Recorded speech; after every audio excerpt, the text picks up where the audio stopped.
Good evening, everyone. The July 14th, 2022 meeting of the Rent Control Board is called to order. Will the secretary please take roll? Yes, Commissioner Trosis. Here. Commissioner Sultan. Here. Vice Chair Foster. Here. Chair Duran. Here. Thank you very much. The first item on our agenda tonight is the approval of the minutes for the meeting on June 9th, 2022. May I have a motion to approve the minutes? So moved. Okay, there's a first. Anyone second? Second. Okay, first and a second. May we have a roll call vote, please? Yes, Commissioner Sultan. Yes. Commissioner Trosis. Here. Yes, sorry, my apologies. Vice Chair Foster. Yes. Chair Duran. Yes. Motion carries. All right, thank you very much. Moving on to item number 6, special agenda items. Are there any special agenda items, Ms. Conner? Yes, good evening, Commissioners. I have a couple of announcements tonight. First, I wanted to mention that all of the rent control registration fee bills have been mailed out to property owners. And so if an owner has not yet received their registration fee bill, they should contact our office and we will send a duplicate registration fee bill to them. They can contact us at 310-458-8751. And then the other thing I wanted to mention is, as we all know, the next general municipal election will be on Tuesday, November 8th. And there will be 3 rent control board seats to be filled in that election. The nomination period for people interested in running for any elected office in Santa Monica starts next Monday, July 18th, and runs through August 12th. A candidates workshop will be offered in person at City Hall this coming Monday morning, July 18th at 10 a.m. And candidates are encouraged to attend the workshop to learn about the process and to receive nomination papers. If there is anybody who's not able to attend the workshop, they can make an appointment with the city clerk's office to have the nomination papers issued to them in person. And to do that, they can contact the city clerk's office at 310-458-8211 or email them at clerk@santamonica.gov. And they will make an appointment for any interested people to come in and pick up their nomination papers. And that's all I have for announcements this evening. Okay, thank you. Any questions regarding the announcements? Seeing none. Okay, we'll move on then to item 6A, appointment of applicant for the unscheduled vacancy on the Santa Monica Rent Control Board. So let me see here. In terms of procedure, excuse me, this is the first time I've sat through this. Ms. Condon, what should we do? How should we proceed? What would be your recommendation? Well, I would recommend, we've invited each of the candidates to make a 3-minute presentation. You've also received their applications. So I would maybe suggest that you just call them in alphabetical order, and they can speak for 3 minutes. And if you have any questions, you could follow up with questions. And then after you've heard from all of them, you would entertain nominations and then vote. And somebody will need to receive 3 votes in order to be appointed. Okay. For the record, should there be any kind of reading or summary of staff report? We don't really have a staff report. It was kind of what we've just said, that we have had 6 people submit their applications and express interest in the appointment. So I would just suggest that you invite each of them to make their presentation. Okay, we will do that then. Thank you. I will go on the list in the order that I received them. Why don't we do this? Is there a time limit for how long they can address the board? You made Minutes. a decision. 3 Sorry. minutes is what you had all suggested, 3 minutes. Okay, thank you for that. All right, well then the first person I have on my list is Robert Cave. Mr. Ho, is Robert Cave present? Yes. Mr. Okay. Cave, you've been unmuted. If you would like, please turn on your camera and you will have 3 minutes to address the board. Please go ahead. Okay, thank you. Commissioners, my fellow Santa Monicans, my name is Rob Cave, and I'm a teacher, a rent control tenant, and a candidate for the vacancy on the Santa Monica Rent Control Board. When I first applied for this position, I did so out of a sense of civic duty. I was concerned that no one else would step up, so I put myself forward. I'm heartened to see that I was not the only one to do so. I've read my fellow applicants' documents with interest and was suitably impressed. Everyone brings something different to the table. For my own part, the main thing that I bring is a fresh perspective and my immigrant experience. I'm a relatively recent arrival to Santa Monica and to the US. I moved here in 2015 and became a citizen less than a year ago. I registered to vote as soon as I was eligible to do so, and now I'm seeking to play a more active role in the civic life of my community. I've lived in 2 rent-controlled apartments in the city and spent a year outside the umbrella of rent control in Northern California. I have first-hand lived experience of the extra pressures facing those moving around or into our city for the first time.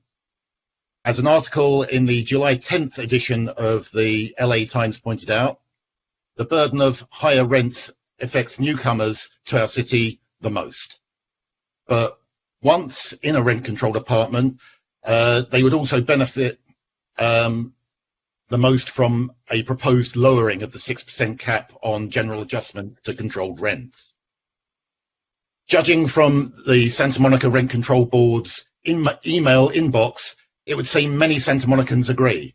However, I also appreciate the needs of landlords.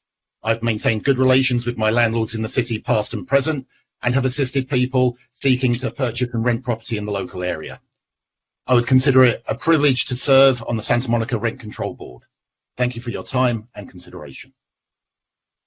Thank you, Mr. Cave. Are there any questions for Mr. Cave? Yeah, I have one. Okay. Vice Chair Foster, go ahead. Mr. Cave, thank you for your application. I read it with great interest. It's so wonderful to have all these wonderfully interested and enthusiastic applications. Can you tell me again, so you've had 7 years in Santa Monica? I've been in America for 7 years, 6 years in Santa Monica. I first moved to Santa Monica in 2015. I moved to Northern California. My wife got a job in Silicon Valley, and I lived outside of Santa Monica for 1 year in San Jose, and then I moved back. And I just wondered if you have any experience working with tenants or landlords directly outside of your own tenancy yet, or have you volunteered or participated in any actions? Not really, no. As I say, the biggest thing that I bring is a fresh perspective.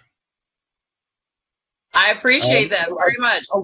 I hope you I recall, I've helped friends and students with their tenancies and when they were looking to buy properties in the area. So nothing formalized, nothing formal. That's okay. I was just curious. Thank you so much. Appreciate it. Thank you. Any other questions from any other commissioners? No, just thank you, Mr. Cave, and really appreciate your desire to serve. I think that's really important, so thanks a lot. And I would like to add thank you for your interest in providing a service to the city. We're certainly grateful for that. Seeing no other questions, I'll move on and we'll ask for the next speaker. Thank you, Mr. Cave, for your time.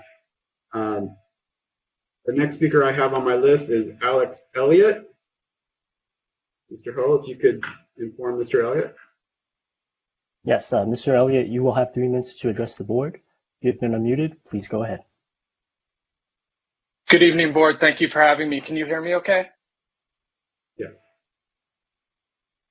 Good evening, everybody. My name is Alex Elliott. I'm currently the chair of the Santa Monica Disabilities Commission. I'm a renter in Santa Monica. I've lived here for 7 years. By training, I'm a clinical social worker. I currently work as a psychiatric social worker for the LA County Department of Mental Health. As I also serve people with disabilities in a variety of areas. I've served as the chair of a stakeholder group serving deaf, hard of hearing, blind, physically disabled, and developmentally disabled folks throughout LA County. I also am really involved in closing the digital divide.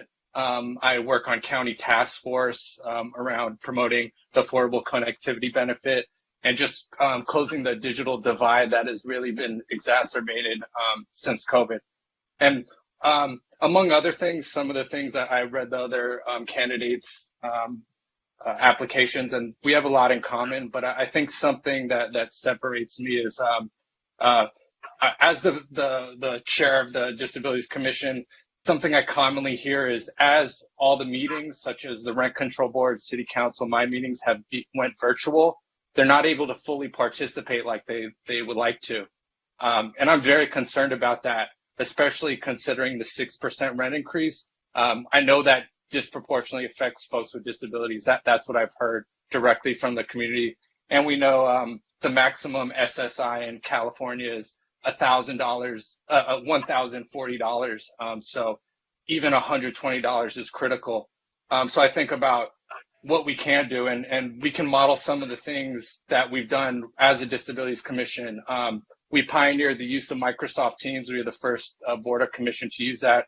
We leveraged the accessibility features, carts, live transcriptions. And then there's also the digital literacy piece of just making all city staff and hopefully the board more aware of accessibility tools, the Microsoft Accessibility Checker. So when we're sharing information with the public, it's accessible. I realize this is a short term, it's 4 months, and I really want to be focused on things we can achieve within a short period of time. So for example, adding alt text to our social media posts and to our website, concrete things to move the needle forward so everyone can participate from November on. And that's my pitch. Thank you for the time, and I'd appreciate the opportunity, but even if I'm not able to serve and you choose one of the other great candidates, I just hope you can do whatever you can to protect the renters that are going to be really affected by this 6% increase. And one idea is just increasing awareness about the resources that are available: Medi-Cal, CalFresh, general relief benefits, affordable connectivity benefit, and subsidies for.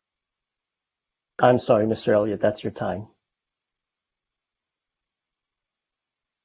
If you would like to finish your thought, Mr. Elliott, go ahead. You were cut off kind of mid-sentence, so you could finish your sentence. That'd be great. Oh, I just wanted to ensure that folks are aware of all the resources that are available, and I just list a number of them. Thank you. Thank you very much. Do I have any questions for Mr. Elliott? Commissioner Trosis, go ahead. Yeah, Mr. Elliott, if you were appointed to the rent board tonight, are you prepared to engage in a discussion around this capping of the 6% rent increase? Yes. Thank you so much for applying. Same thing I said previously. Just really appreciate it. Hope we can connect offline on all the fantastic work that you're doing, and very much agree on ensuring that we are more context sensitive and more friendly to the disabled community. I think we could definitely improve on that. So thanks for the suggestions as well. Thank you. Any other questions? Okay, I do have a question for you, Mr. Elliott. You might have said this, and I might have missed it. How long have you been involved with the Santa Monica Disabilities Commission? How long have you been on that commission? Over 3 years, and I've been the chair for over a year. Okay. That's great. Thank you for your service. Appreciate that. I don't have any other questions at this time, but thank you for your interest in serving the city, serving our community, and if there's nothing else, then we'll move on to the next applicant. Thank you, Mr. Elliott. The next person I have on my list is Hannah Galloway. Mr. Ho, if you could prepare her. Yes. Ms. Galloway, you will have 3 minutes to address the board. You have been unmuted. Please go ahead. Can everybody hear me okay? Hello, everyone. My name is Hannah, and I am Santa Monica resident since 2005, so that's getting close to 20 years now. I have lived in rent-controlled apartments for 15 of the 17 years that I've been here. My profession is as a technology design specialist, which I've been doing for about 20 years. And in those 20 years, I've also been the sole parent for 2 children. And there was no co-parent or child support involved, but rent controlled enabled us to live here. And my kids attended the Santa Monica School District, and we benefited greatly, I think, from the framework that was put in place for folks like me to bring my kids to the community and take advantage of all the good things about living here. So, you know, my kids are grown up now. I'm still here and very committed to the community. I served on the Commission for the Status of Women in 2008 through 2011. And I just wanted to add to that I was also a landlord. Before we moved to Santa Monica, we lived in Western Canada, and we had property up there, you know, residential property. So I worked as a private landlord for a number of years. And I really do understand both sides of the equation. It's challenging to be a tenant, it's challenging to be a landlord, but I do have the perspective also of being a landlord and some of the benefits, I think, that come with that, which aren't often highlighted when you're what they refer to as a mom and pop landlord. So I'm bringing that to the table. Now, rent control has been in effect since 1979. There's been a couple of amendments to the charter, right, since it's been invoked in 1979. And I think that, you know, with the idea of rents being reset to market rates when people move out, and with the Ellis Act, I think that the original intent behind rent control has evolved. Now, with the rent control, you know, increase, the 6%, I think, which is fairly unprecedented, I think it's also a reflection of inflation, which this week was announced to be at 9.1%. I think in the face of these like really steep increases, there's a huge risk of undermining the stability that rent control has, you know, been invoked to create, and that concerns me a great deal. So, I'm sorry, Ms. Galloway, that's your time. Can we have her finish her thoughts? Sure, yes. Go ahead, Ms. Galloway. Ms. Galloway, you have been unmuted. Please continue. okay, I was just going to say I knew my time was up, and so I was going to stop there. But I wanted to just highlight those issues as things that really both concern me, but I feel like I also have opportunity to contribute, and that was where I was going to end my statement. Thank you. Thank you very much. Any questions? Here's. Okay, I do have a question. Ms. Galloway, again, forgive me. I'm moving a lot of papers around, so I may not have seen it. How long have you been living in the city of Santa Monica? Coming up on 20 years. I moved here in 2005. Okay. And you said you were a landlord in the past. That was in Northern California, correct? That was in Canada. Canada.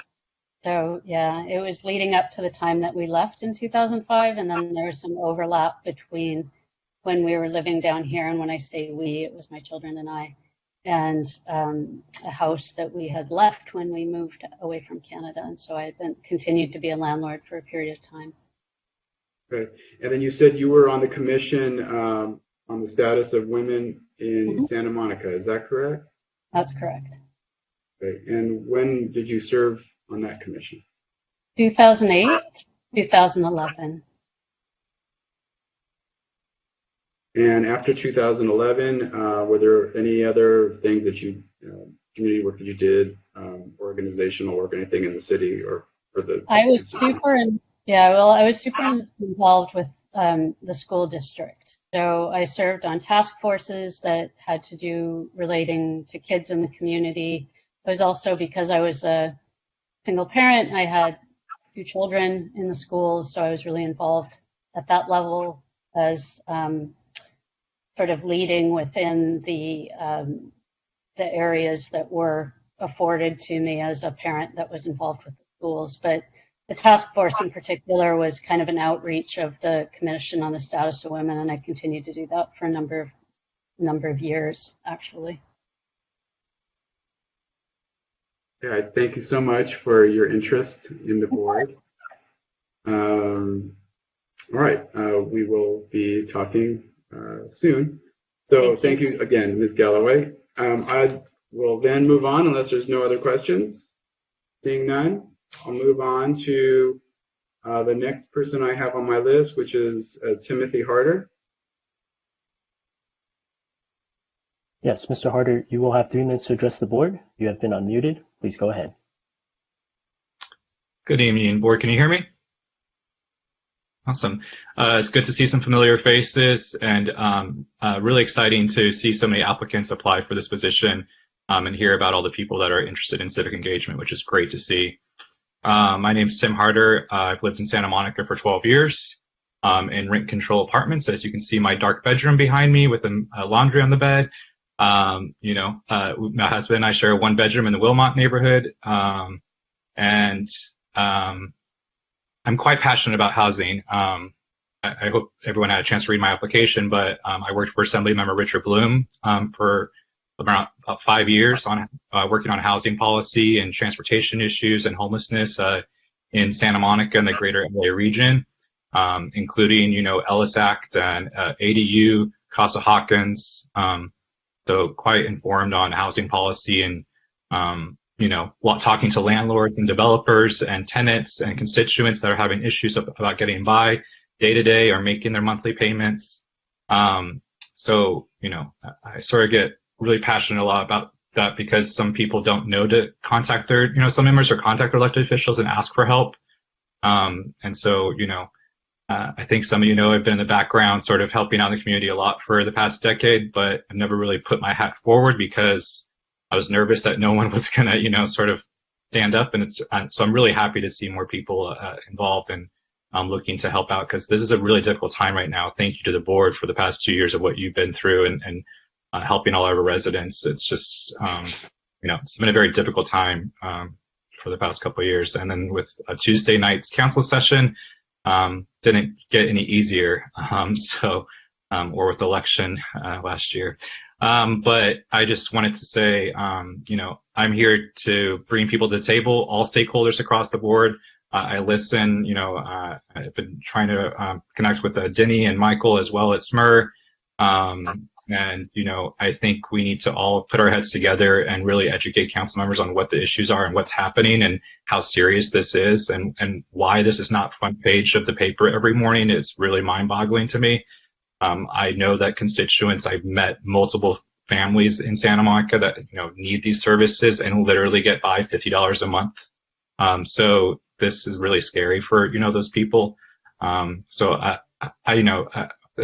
all my, qualifications, everything's in my application, but I'm happy to answer any questions. I'll be respectful of your time. And again, thank you for your service and thank you for your consideration. Thank you very much, Mr. Harder. Are there any questions? Thanks, Tim, and Mr. Harder. Really appreciate your thoughtful application. If you were to be appointed tonight, would you be prepared to have a fruitful discussion on potentially urging council to put a cap on the current 6% rent increase? Yes, absolutely. Thank you. No other questions? Okay. I do have one. If you could remind me, Mr. Harder, did you do any involvement or have you done any community work in Santa Monica?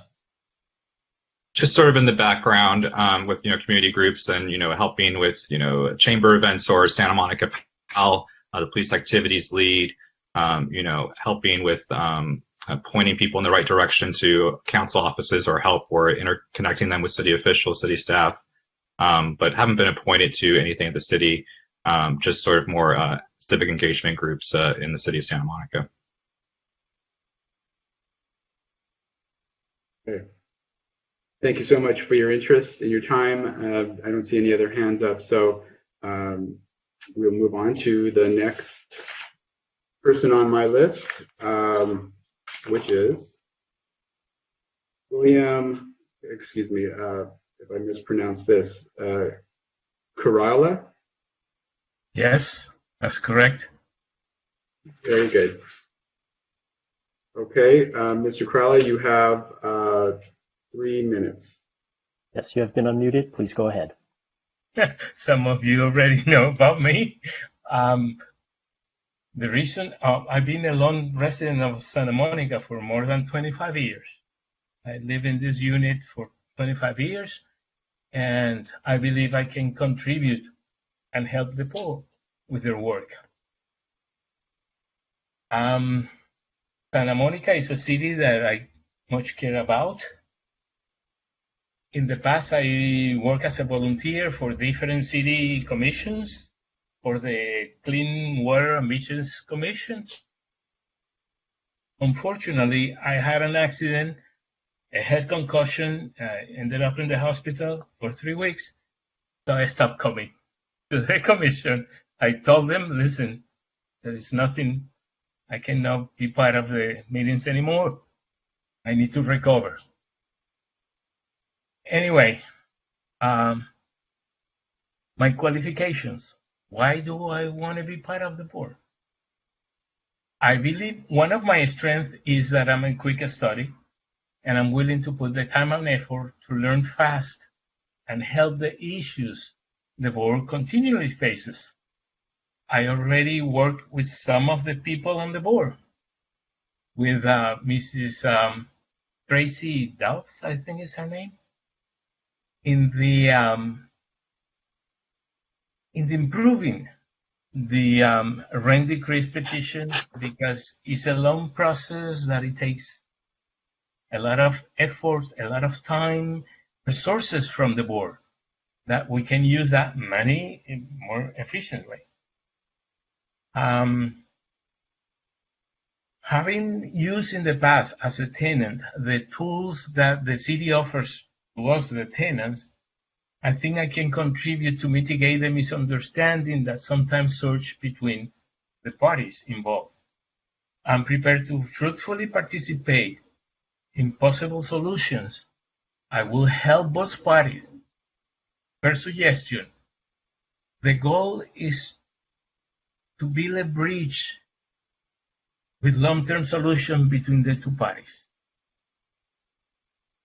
How do I plan to do that? What do I have to put on the table? Well, I have an MBA, and at the end of the MBA, I took a 6-month course on strategic planification. What it does, and the key element in all that tool, is that the reality is dynamic, it changes constantly. So the plan cannot be static. I'm sorry, Mr. Carolla, that's your time.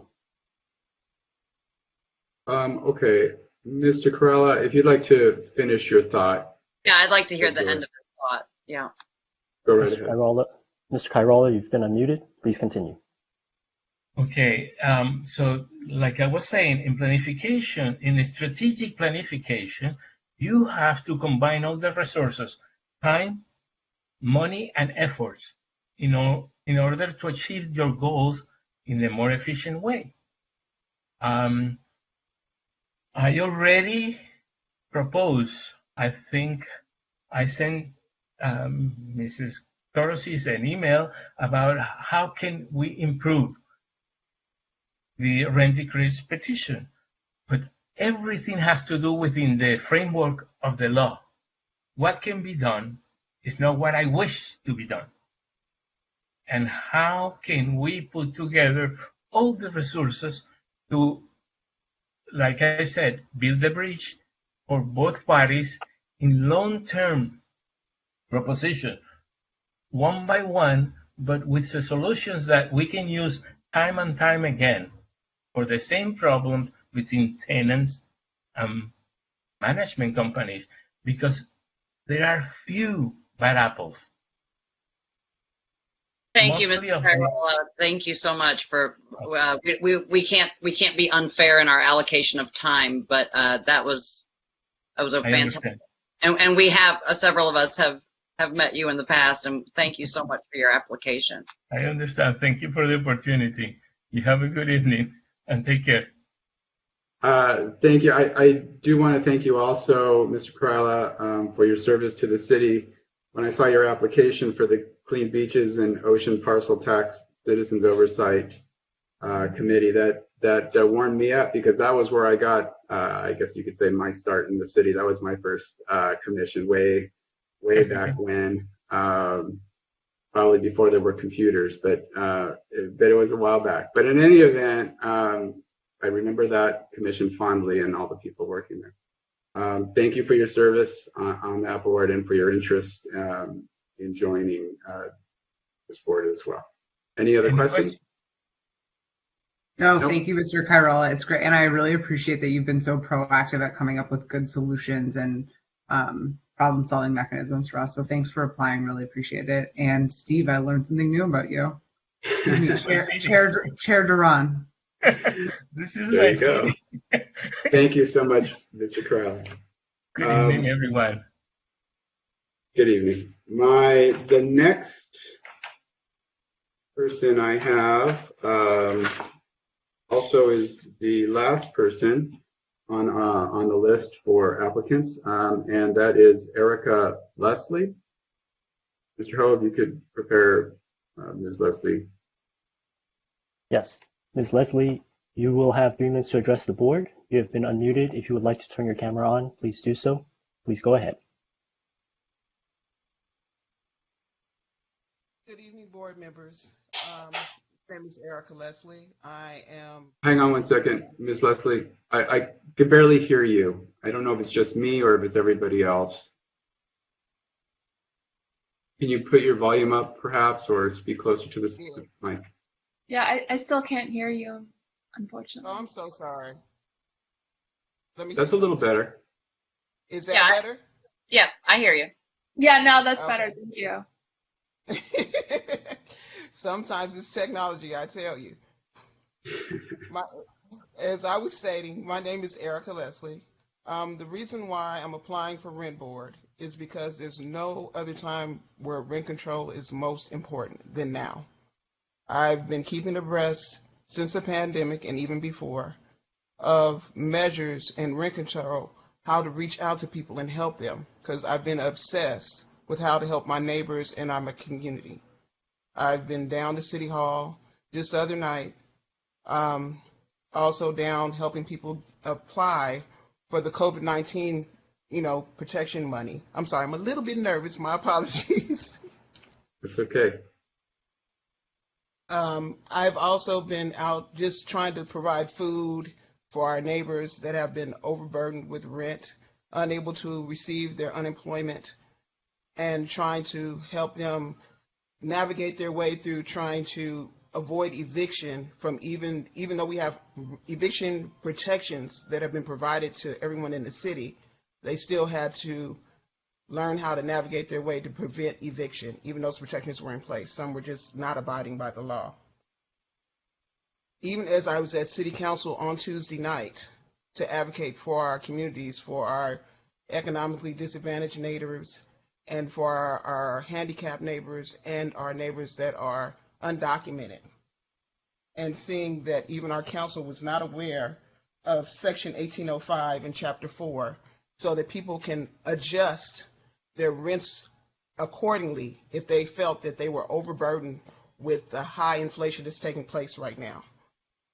I'm come to help our community and add some diversity to the board, and I hope you accept my application. Thank you. Thank you very much, Ms. Leslie. Commissioner Chorosis, go right ahead. Yeah, thanks so much, Ms. Leslie. Really appreciate all the work that you've done throughout the pandemic, and thanks for applying. Any reflection on the discussion on Tuesday night, and would you be prepared to have a discussion tonight on any sort of recommendation to council on a rent cap?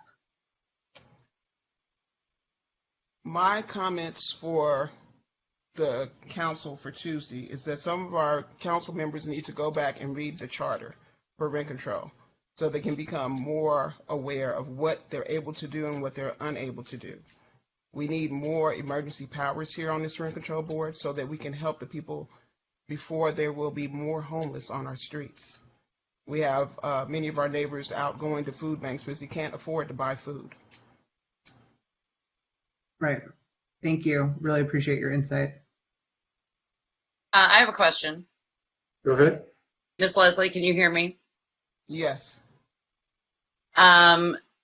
So it sounds to me like you have some specific experience with our rent charter. I just heard you quote chapter and verse of our charter code.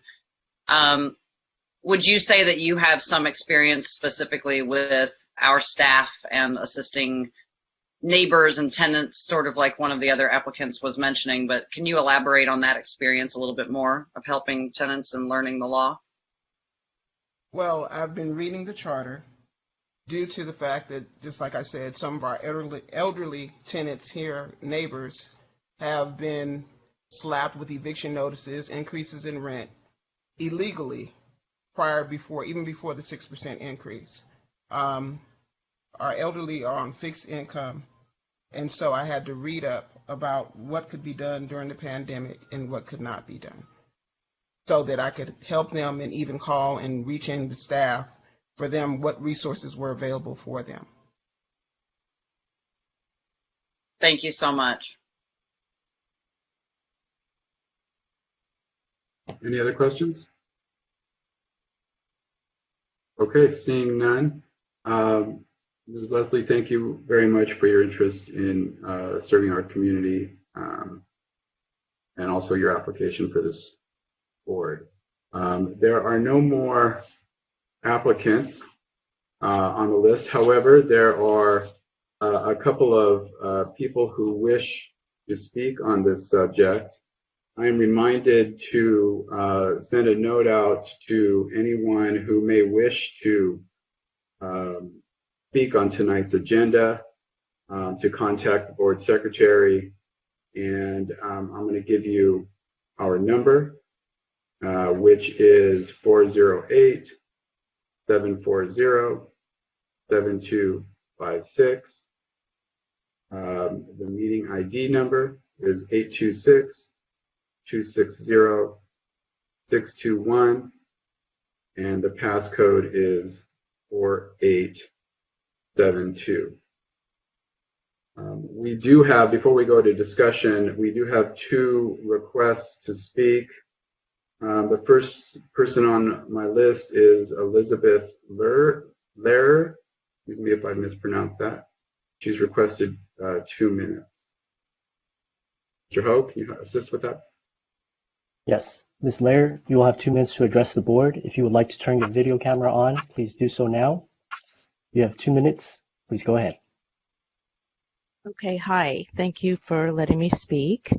I'm going to ask that you don't appoint tonight, that you wait. I mean, Commissioner Phyllis had made that request, and the public has not had a chance to review the applicants and to comment. For instance, I could not see the applications until I called to ask how to get them, and then it was emailed to me. So I don't think this is fair. People, even you guys that have experience, have been unable to contemplate the possibilities of certain situations. We need to be very careful moving forward now. And so I'm going to ask, and you're probably going to say it's in the charter, you can't do it. Well, you commissioners should have known that before that was requested. So I'm going to ask that you not appoint tonight. And that's all I'm going to say. Thank you. Thank you, Ms. Lear. I have another request to speak from Sonia Sultan, and she's requested 3 minutes. Mr. Ho, if you can assist Ms. Sultan. Yes, I believe telephone number ending 2191 is Ms. Sultan, and this is the item that she wishes to speak on. Telephone number ending 2191, you have been unmuted. If this is the item you wish to speak on, please state so, and please go ahead.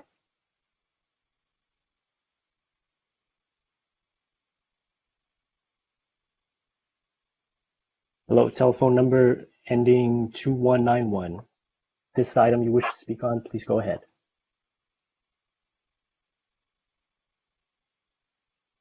Ms. Sultan, are you there? That's the wrong telephone number. It's the other one that ends in 7899. My apologies. Ms. Sultan, you will have 3 minutes to address the board. You have been unmuted. Please go ahead. Hello, can you hear me now? Yes, thank you. Good evening, Rent Control Board. Yes, I am calling I think we have some really good candidates tonight. I was really interested in hearing what everybody had to say, and I agree it's wonderful that we have this outpouring of interest, because this is such an important board to our city and to our, certainly to our renters and our landlords. I am calling in support of appointment tonight of Ms. Erica Leslie. I have gotten to know her over the last couple of years, mainly because she is such a hard worker. And when an opportunity to volunteer to actually help people in real time comes up, she's the first one who puts her hand up.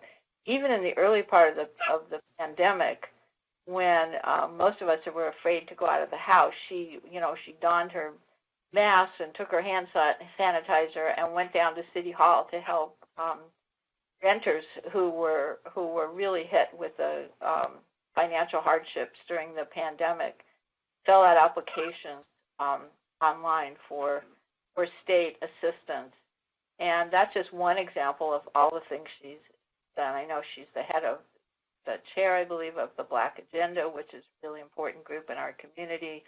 And she does just a lot of volunteer work and on so many levels, particularly to help those who are hardest hit by, first we have the pandemic and we have this hyperinflation that just made things so difficult for people who are low income and even moderate income people.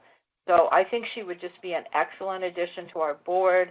And besides all of her obvious personal qualifications and experience, I think it's really would be such a positive development to have a person of color on our rent board, but that's just an added benefit for Ms. Leslie, because we definitely need a diverse board, and every elected board in the city should be to reflect the diversity of our wonderful diverse city. So I know that we have an election coming up, but I think we have an opportunity to we just really can't deal with having vacancies at such an important time in what's going on in the community, and I think it's really important to make the appointment tonight. So I really do urge you to support the appointment of Ms. Erica Leslie.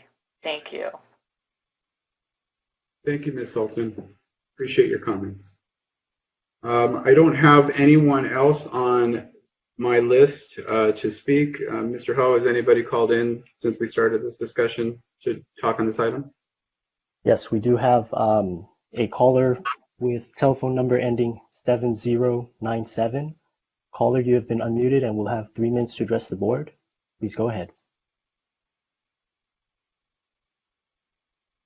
Hi, my name is Jennifer Kennedy, and I'm calling on behalf of Santa Monicans for Renters' Rights to express the unanimous support of the SMER Steering Committee for the appointment of Erica Leslie to the Rent Control Board. Erica has lived experience as a renter and already has demonstrated her concern for other Santa Monica renters through her service on the SMER Steering Committee and as a volunteer to assist Santa Monica renters with applications for state rental assistance during the pandemic. We know Erica as a tireless community leader through her service as head of the Black Agenda, as a member of the Downtown Santa Monica Inc. Board, and as a member of the Interfaith Council. Erica is a person of deep integrity with a commitment to fair treatment for all and is a fearless voice for many in our community who have no voice. Please add Erica to the Rent Control Board so she can continue her service to the Santa Monica community. And I would just like to say briefly and personally, excuse me, I know Erica personally, and I know that she has a deep interest in this role. She dedicates herself to the issues, she's a positive person, and she enjoys working with and within the community and has demonstrated this. Please vote to appoint Erica to the Rent Control Board tonight. Thank you very much. Thank you, Ms. Kennedy. Appreciate your comments. Mr. Ho, is there any other speakers who wish to speak on this item? No, we have no further callers. Okay, very good. Thank you very much. I'll open this up for discussion, is what I would normally say. However, I think what I'll do this time is, well, unless there's something that anybody wants to discuss, otherwise what I was going to say is that I would open up to hear nominations, and we'll just go down the list, and you can give me the list of nominations and we'll vote on them as we go.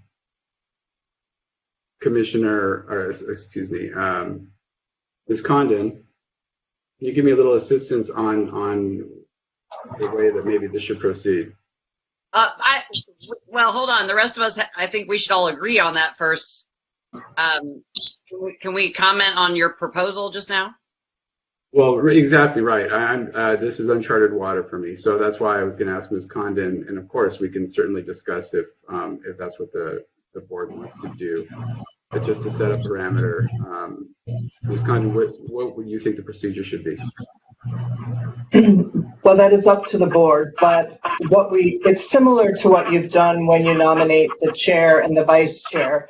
Somebody can make a nomination, and then others can also make nominations. Then you could go around and each vote for the candidate that you would like to appoint to the board. So you can just, if somebody has a nomination to make, they can make that nomination and just ask if there are other nominations as well. And then you can have Mr. Ho call each of you to see who you vote for. And as I mentioned earlier, a candidate will need 3 votes to be appointed.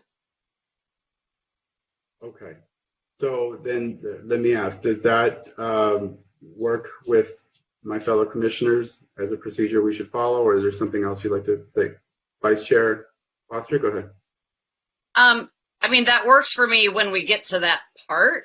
I just feel like the applications were so robust and there were so many. I just feel like it bears a little bit of discussion first before we just launch, because one of us might be able to persuade another person before we start voting, for instance. So it just seems to me like we should have some discussion before we start making nominations. Okay, very good. Commissioner Trosas, your hand is up.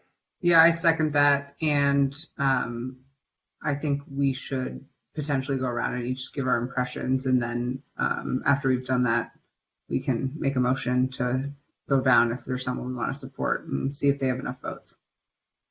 Okay, both of those work just great with me as well. So why don't we just then open up discussion on all of them, and anybody who wants to say something about one or several can do so, and I'll just go around the horn and then we'll see where we are on the other side. So who would like to start with any kind of discussion? Go ahead, Commissioner Sultan. Yeah, I would just like to make a general sort of comment that it's just incredibly heartening to see the interest we have in the rent board. I think sometimes we feel kind of like siloed here, even though it's like a big part of our life, but it's we don't always know that there are others in the community, who are as enthusiastic about rent control as we are, and it's just so great to see all these folks stepping up saying, "I'm going to be on the rent board." It just makes me feel really, it's been a really challenging time. I mean, the pandemic, and now we're facing this, potential 6% increase in rents that is obviously going to be, if it goes through, going to have a hugely negative impact, particularly on folks with fixed incomes, seniors, and folks with disabilities. But it is, it gives me hope to see that so many folks are energized around this issue and wanting to participate and make change. So I just feel like we have a lot of really good choices, which wasn't something I was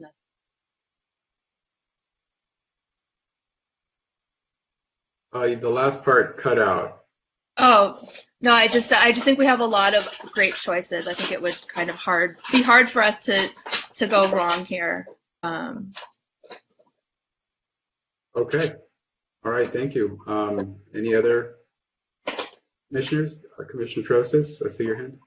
Yeah, I would just say that to echo Commissioner Sultan's comments, we are doing this work 24/7, 365, and we are so passionate about it.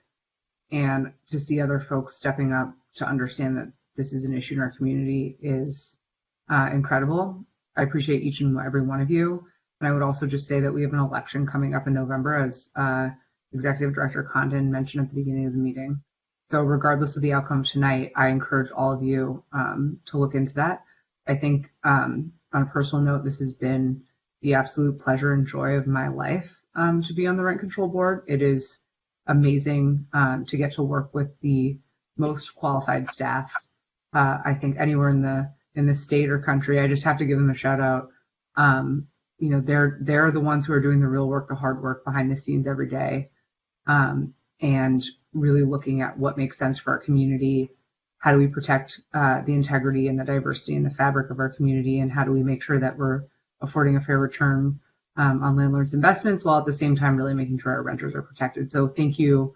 It really means a lot that all of you stepped up. And I just have to say, on a personal note, Ms. Leslie has been a tireless advocate that I've seen in the community for quite some time, making sure that our folks are able to access rent relief, we're able to draw down federal and state resources, we're able to educate the community about their rights and responsibilities, and I think that that makes a difference in my book. So I appreciate each of you, but I think I'm leaning towards a nomination when we're ready. Okay. Vice Chair Foster? Sure, I'll chime in. I kept checking with staff, how many applications do we have? Who has applied? Can I see the applications?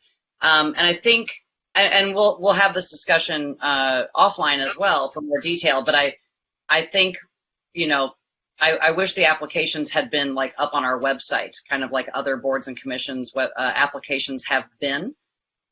Members of the public were able to access them only after like we provided them, or they were in the packet, or staff had to provide them. So I wonder if we can tune up the transparency of the applications, maybe for the future. I am thrilled at the wealth of applicants because we've got at least one open seat coming up. If Commissioner Trosas, when Commissioner Trosas moves on from us, we will have more. And so it's really wonderful to see people getting involved in the rent board. Too often, we don't hear from folks until it's turning green and falling off. And we really want people to avail themselves of the wonderful services of this board and the staff and community organizations like some of the ones we've heard from tonight, who help tenants and communicate between landlords and tenants. So I just feel really lucky that we have people who are getting qualified. I think there are some things people could do who wish to serve on this board that could even better qualify them for service. And I hope they keep contacting us. I hope that applicants know they can reach out to us for phone calls or, quasi interviews or advice before this night comes every time that this happens, and that they would avail themselves of that more often.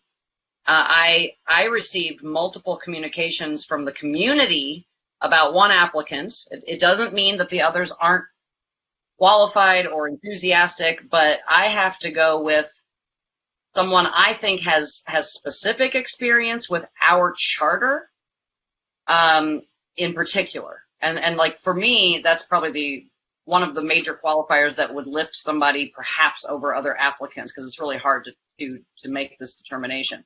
But Miss Leslie had multiple emails sent to me singing her praises, even more so than she was willing to do for herself tonight, which tells me she's a selfless person. So I'm thrilled at all the applications and glad to see them all, but I'm also prepared to make some nominations. Love to hear what Commissioner Duran thinks, or Chair Duran thinks. Thank you. Okay, so yeah, we have one vacancy which we are required to fill, and I am pleased also that so many people have come out and shown interest. So, and also, which means we can only choose one person. There are many qualified candidates, I feel, of the pool of applicants that we saw this evening. I will say, for those of you, whoever you are, who aren't selected tonight, please stay engaged. Please continue to serve your community, and if you haven't, jump in. We can all use the help. And I say that because at the end of this year, I will term out, and there will be one vacancy in this November election for my seat, having been reelected 3.5 years ago.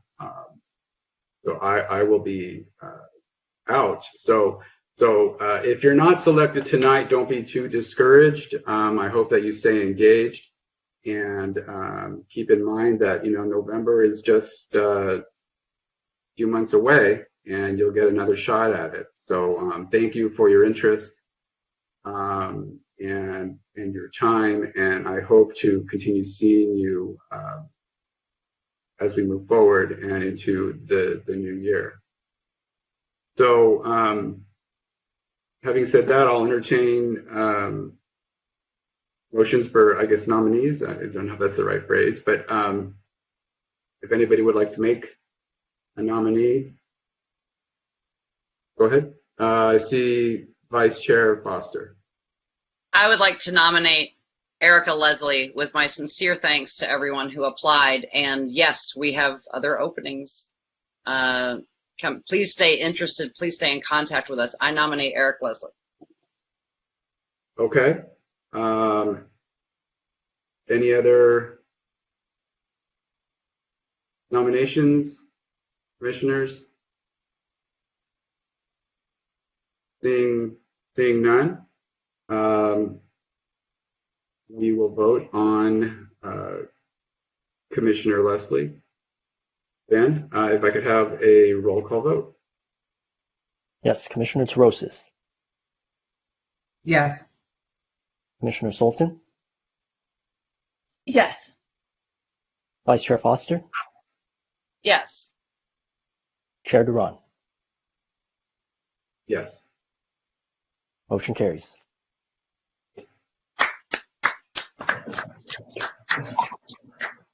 Thank you all for participating, and as I mentioned, please don't be discouraged. Stay engaged, stay involved, because there will be one more vacancy come November, which will be my spot, as I mentioned. So yeah, please stay engaged. And Ms. Leslie, welcome to the team. Is she present? Yes, Ms. Leslie, you have been unmuted. If you would like to turn your camera on, please do so. Here we go. I was told to turn it sideways, and maybe that would help. Is that Nope, now you're sideways. Thank you. Thank you. It is my privilege to serve our community. Thank you so much. Congratulations. Thank you. Congratulations. Congratulations.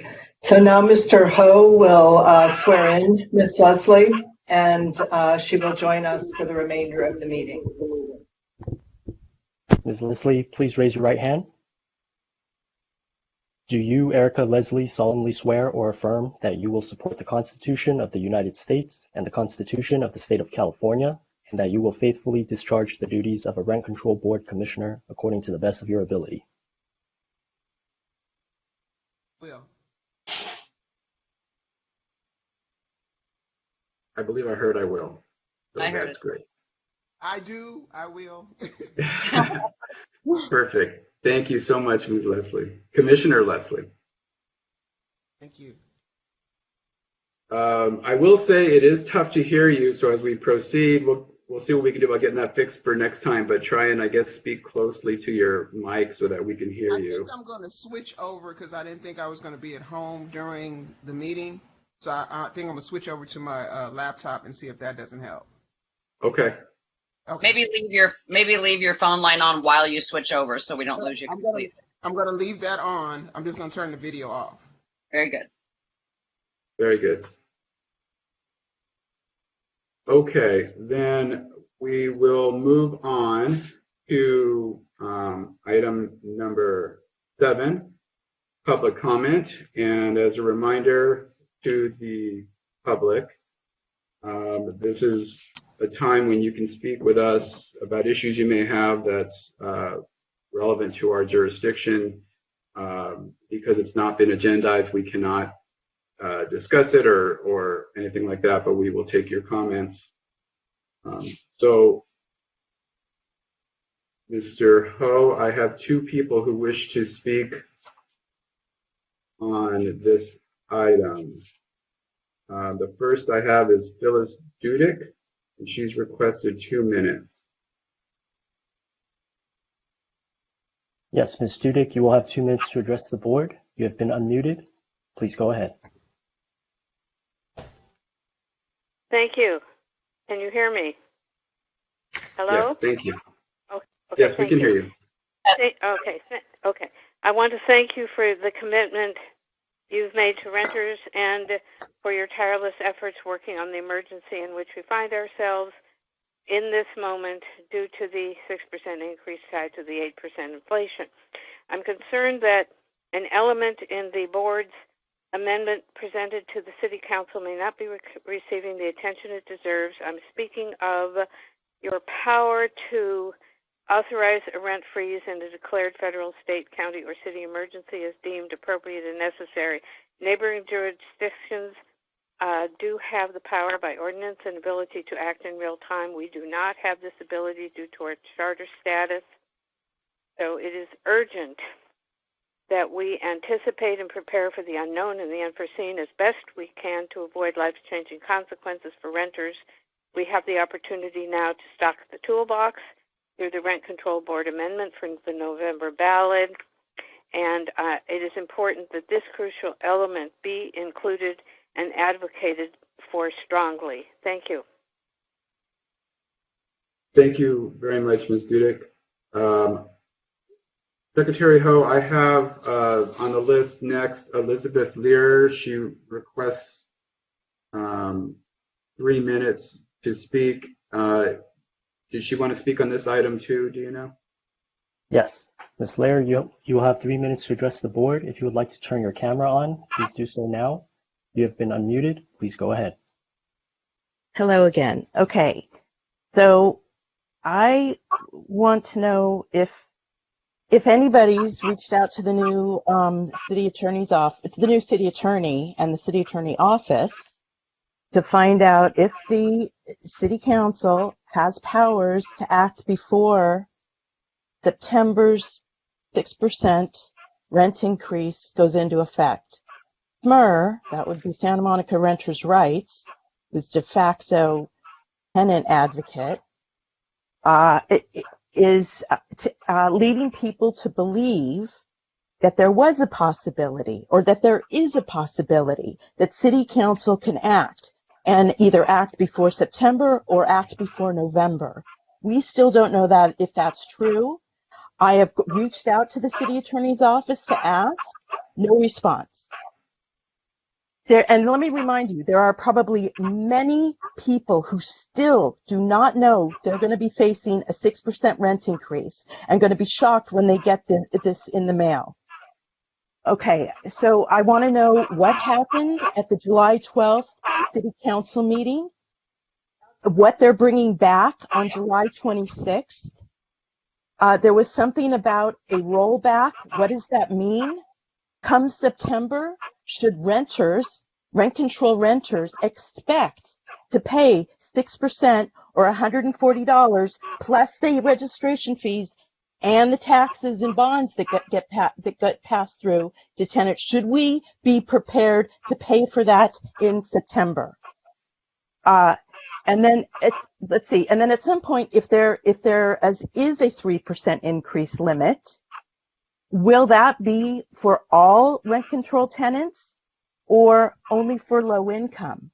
And will you have to apply for that and prove that you're low income? And then I want people to know that landlords have received state rental relief funds on their property, for their, if tenants couldn't pay. Don't feel sorry for the landlords.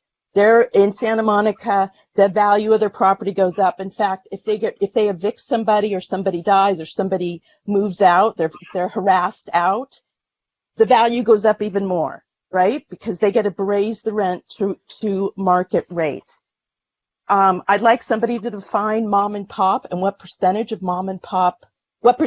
our landlords are considered mom and pop.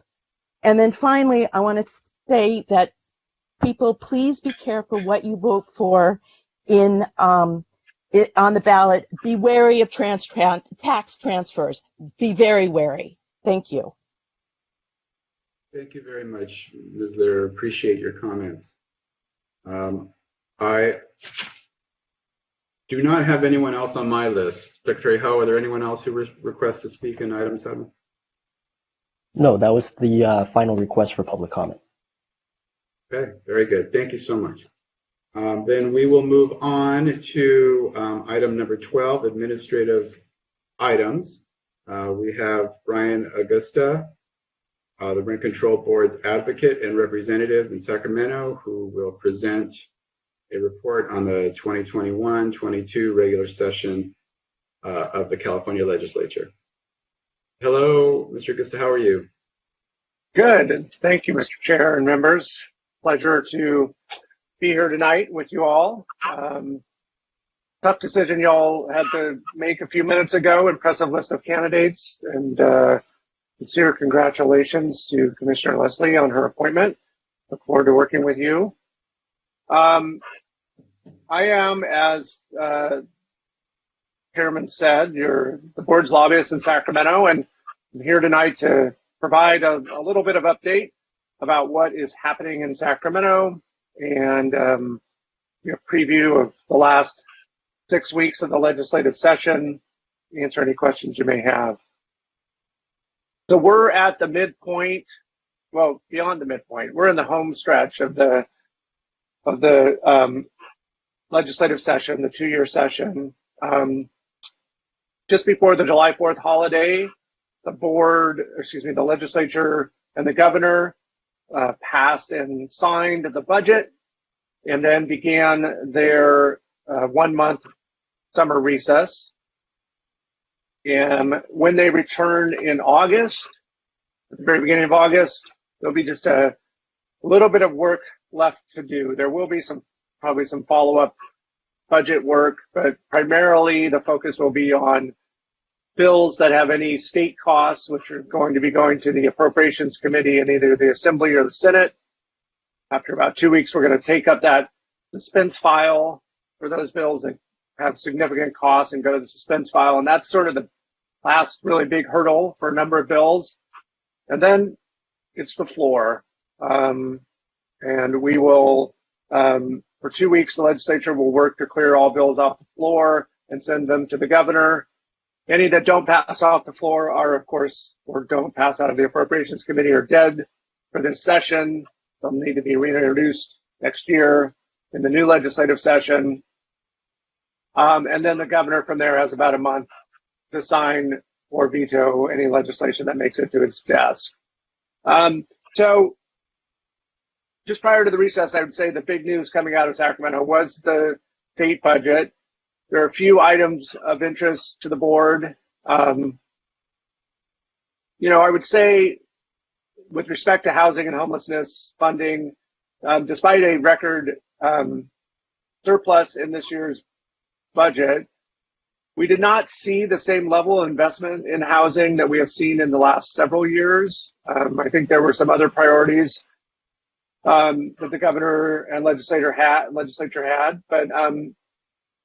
but that's comparing it to investments in recent years. And for many years when I've come before the board prior to the budget situation that we've had recently, where we've had a significant surplus and the opportunity to actually do some general fund spending on housing, we often would see very little in the budget on housing. So, I suppose it depends on what you're comparing it. But for this year, much less than what we've seen in years prior, but some significant investments nonetheless. Expanding the state low-income housing tax credit by $500 million, continuing to do so. Putting $250 million into projects that already have some level of affordable housing funding and are considering applying for tax credits. We're going to put some money instead into those projects and move those forward. We did $1.75 billion into that fund last year. This year we're doing $250 million. There are some other amounts listed in your report that the board has before it, but $425 million for the infill infrastructure grant program, $350 million for the Cal Home program, $150 million for preservation. These are significant amounts that will help advance those. One of the new things coming out of that budget is a new program, $500 million for the California Dream for All home ownership program. Somewhat untested idea that the state would be essentially a partner, an investor, providing equity to new homeowners who are trying to enter the home ownership, to achieve home ownership for the first time. There's a chief priority of Senate leadership, and it's going to be a multi-year program to roll that out. There was also $30 million in funding for essentially local legal aid programs, provide additional resources for eviction defense. One thing that was not in the budget, which we expected, no surprises here, but we knew this was coming, but there was no additional money for COVID relief, COVID eviction relief or rental debt relief. And it also marked the official end of the state eviction protections. Now, there are local protections both in the city and as a result of the county's actions to enact eviction protections, but the state eviction protections have ended, and the program that was erected to provide rental assistance to those who couldn't meet the rent during the COVID pandemic, that program is winding down. Applications closed some time ago, and the program is coming to an end. So that's one thing that unfortunately was not in the budget. I do want to mention one other item for the budget that's not actually discussed in our written report, other than a reference a little bit further down in our list of bills, which is some investment in seismic retrofits. This board has, for a long time, supported and urged the state to invest in seismic retrofits, particularly for soft story buildings that pose a very significant risk of collapse during an earthquake. There have been several bills over the past few years to create a funding program to do that. The most recent one, AB 1721 by Assemblymember Rodriguez, that program, that bill has not moved forward in the second house in the Senate, but the provisions of it are in a budget trailer bill that were enacted. And in this budget, the legislature has committed $250 million to that program. Some of the details are to be worked out sort of at the administrative level through regulations or guidelines, but the main thrust of it is to provide some financing to retrofit those buildings, putting some priorities towards areas with higher risk of earthquake collapse, of course, but also targeting lower income communities and more vulnerable communities. So that's encouraging to see some investment there and hopefully the beginning of additional investment. So that's the budget. And as I mentioned at the outset, we are sort of heading towards the end of the legislative session. As is always the case, start the year with hundreds of bills of potentially of interest to the board. And that list narrows as the session moves on and bills are amended, are killed in committee, or the members decide not to move forward. And so I'm going to just touch on a few that we've been following for the board and that you all have asked previously about, some of which are still moving, some of which were held earlier on and are not moving this year. One of them is SB 1133 by Senator Archuleta. During the pandemic, there's been a lot of discussion about price gouging, also as a result of wildfires, both of which have impacted this region. And the state has protections in the penal code against price gouging on a variety of things, including housing and the price and the cost of rent during a state of emergency. And that has provided some limits on rent gouging during the pandemic. This bill, which started out much worse, would erect some new limits on how those price gouging provisions apply during emergency. And we'll say that tenant advocates have been successful in narrowing the bill, but in its current form,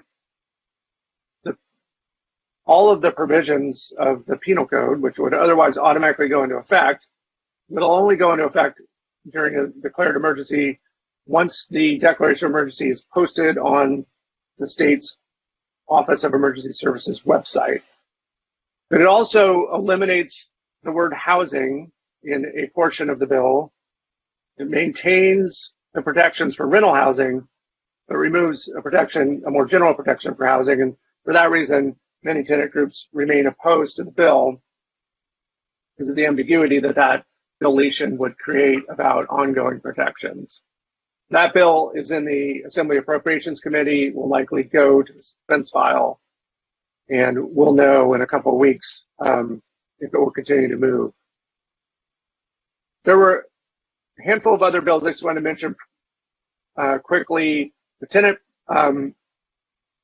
as you all know, a number of years ago, AB 1482, the Tenant Protection Act, was enacted that provides both good cause protections and a rent cap on certain units, mostly new, older multifamily, so as a new construction exemption, and in some limited instances, single family that are not covered by a local rent control ordinance.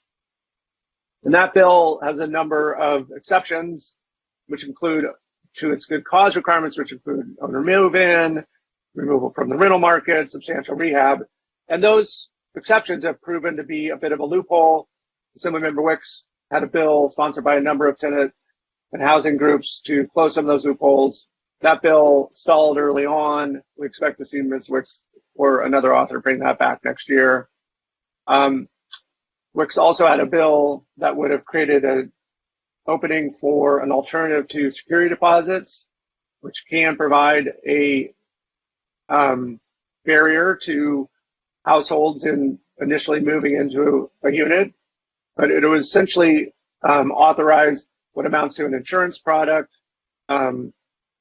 LeaseLock is one company that markets this product, and there are a lot of concerns about about the product and whether it really provides a good alternative to the current security deposit rubric. That bill was opposed by a number of groups, and the author hit pause, so that's not moving forward.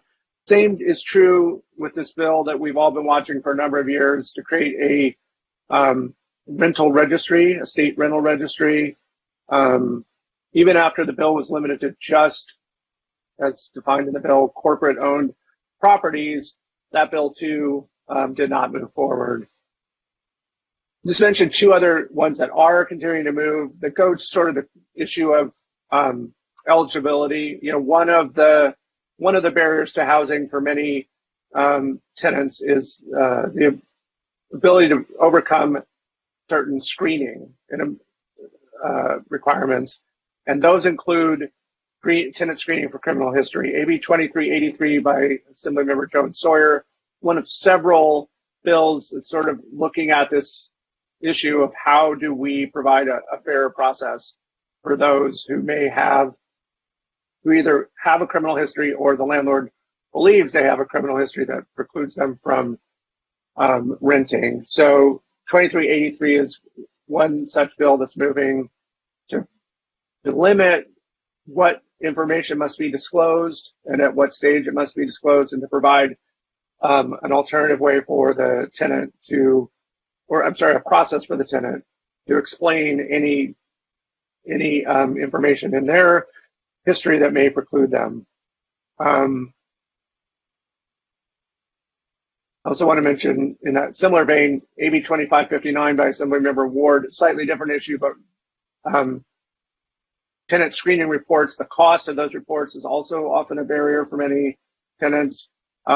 This bill would create a reusable tenant screening report, or sort of for the first time define what that might be, which would allow the tenant to provide a fee to a third party, and then the landlord pulls that report each time, rather than the tenant paying a fee at each property that they go to, whether or not they ultimately are selected. So providing a little bit of additional flexibility. It doesn't mandate that those reports be used, but it is attempting to create that.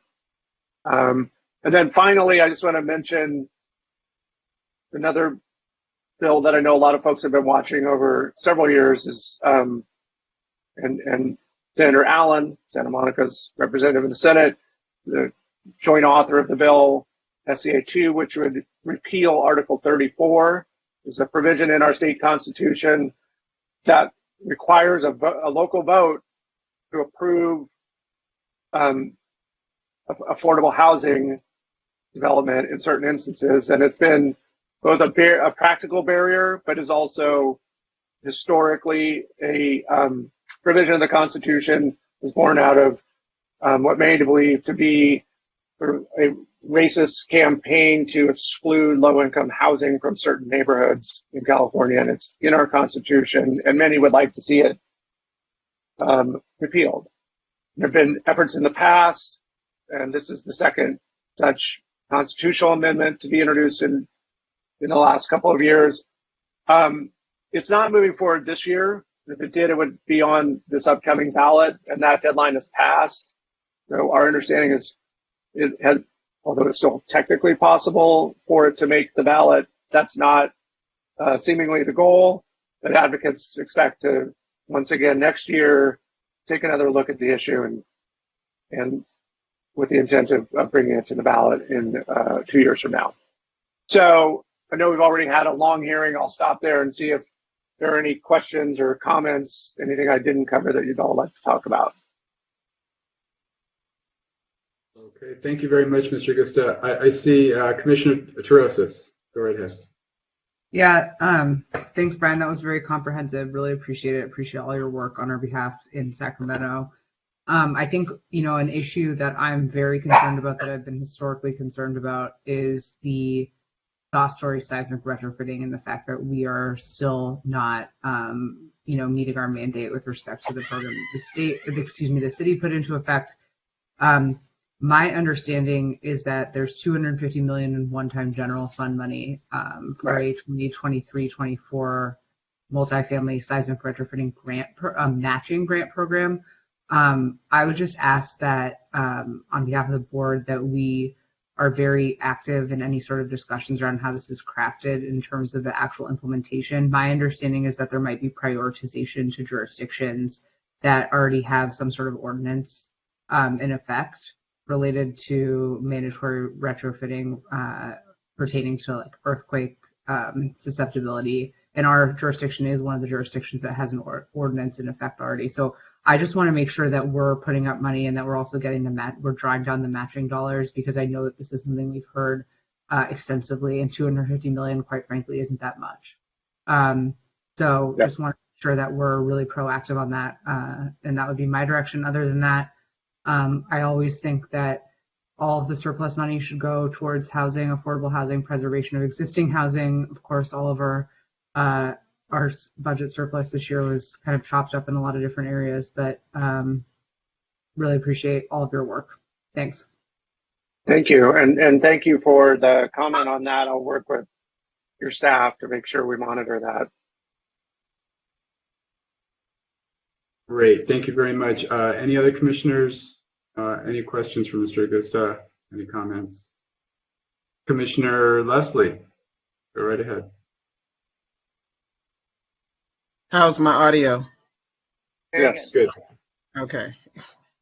So I just had a quick question. Has there been legislation, previous legislation in regards to rental checks, credit checks prior to this? Yeah. There have been a number of bills. There have been some additional bills, which I didn't go over in this presentation, that deal with some various aspects of tenant screening and the barriers that presents for low-income tenants in particular. There are a number of bills. They're listed in that in the staff report that we provided that have now died. But this is of increasing interest, I would say, in the legislature, given the number of bills that we saw this year. So is it okay if I ask another question?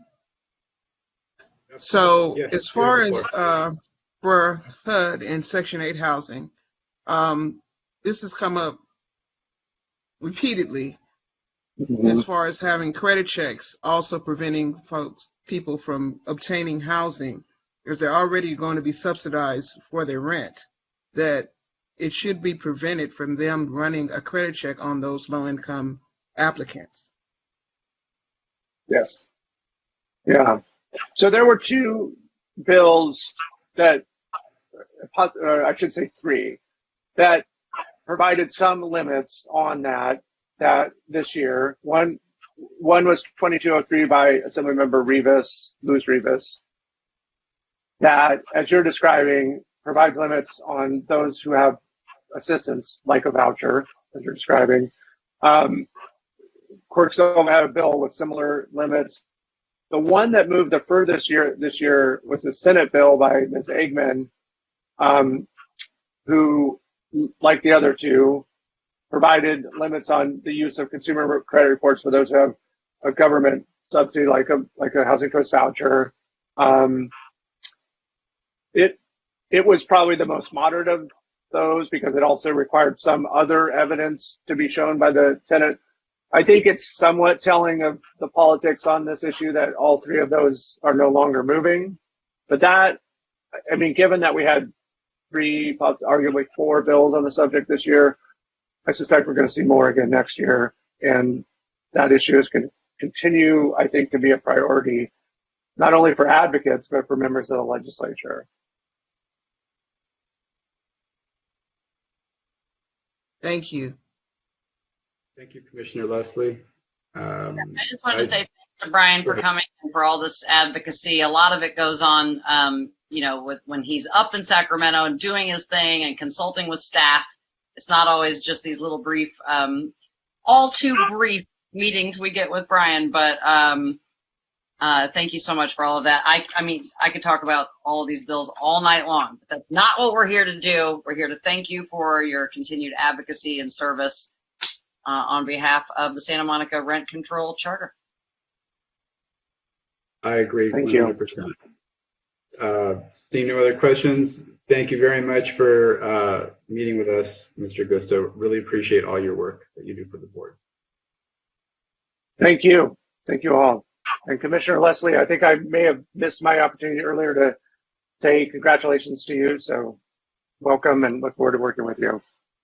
Thank you. Thank you. I did hear you. You couldn't see me. Okay. My camera was jacked up. Thank you. All right, moving on then to item number 14, board discussion items. Letter A, request of Commissioners Torosis and Foster to discuss proposal for a charter amendment to lower the current 6% cap on the annual adjustment. Vice Chair Foster, Commissioner Torosis, you have the floor. Anybody want to speak? Go right ahead. I think we have some public comments on this item, right? Yes, but you go ahead and make your comments first, unless you'd like to hear the public comments first. I wouldn't mind hearing the public comments first. Can I just say we put this item on the agenda in anticipation that City Council would take action. We did not see that action on Tuesday. However, we still would like to urge them to place immediately a ballot initiative on the ballot for a charter amendment to cap rent increases up to 3% dependent upon CPI. And so that's what the discussion will be. Right now we're sitting at 6%. And looking forward to hearing the public comment and then giving our kind of feedback and hopefully moving something forward to City Council. Okay, very good. Then I have 3 people on the list. The first I have is Jay Johnson, and he's requested 3 minutes to speak. Yes, Mr. Johnson, you will have 3 minutes to address the board. You have been unmuted. Please go ahead. Thank you. This is Jay Johnson calling. I'm with Progressive Landlords of Santa Monica and watched with great interest Tuesday night when we were at, some of you as well as myself were at the City Council meeting. Yesterday, we spent 2 hours meeting with Bill Davis, who's another person I think you're familiar with and a tenant in the city. And virtually the first thing that we wholeheartedly agreed with him on was the pod program. And we're strongly encouraging that the rent board really work hard on building the safety net for low-income residents by increasing the funding and the reform for the Preserve Our Diversity Rent Subsidy Program, which could be done with a change to the city budget. Doesn't need to be on the ballot. No ballot measure is needed. There's, without getting into the weeds on it, and Bill Davis and the rest of us spoke clearly on why we need to really rebuild that, and it will not happen without the rent board really pushing on that one. Secondly, was the issue on how important it is for tenants to file for fee waivers of the rent control registration fee. Only 184 units approximately have low-income fee waivers out of 27,000 units in the city. And with all the testimony we heard Tuesday night and that you're constantly getting all the emails on, we're quite surprised that more tenants who claim that they're low income have not filed for reg fee waivers. So I think it's a matter of communication and low awareness. I think it needs to be clearly spelled out, much stronger stated in not only the newsletter, but in any other methods. Fundamentally, there's one thing that came out Tuesday night and I thought was very interesting, and that's apparently a big lie that's going on, and that's this idea that and claim that there's 7,000 rent burdened tenants in the city. Now, the Andy Agel from the development staff explained that number is coming from the census reports. The census reports, as I'm sure we're all aware, is very vague as to any kind of vetting that goes on with it or double checking. In particular, 1,500 people on Section 8 vouchers in particular would be counted as part of the 7,000. We're down to 5,500 from that point.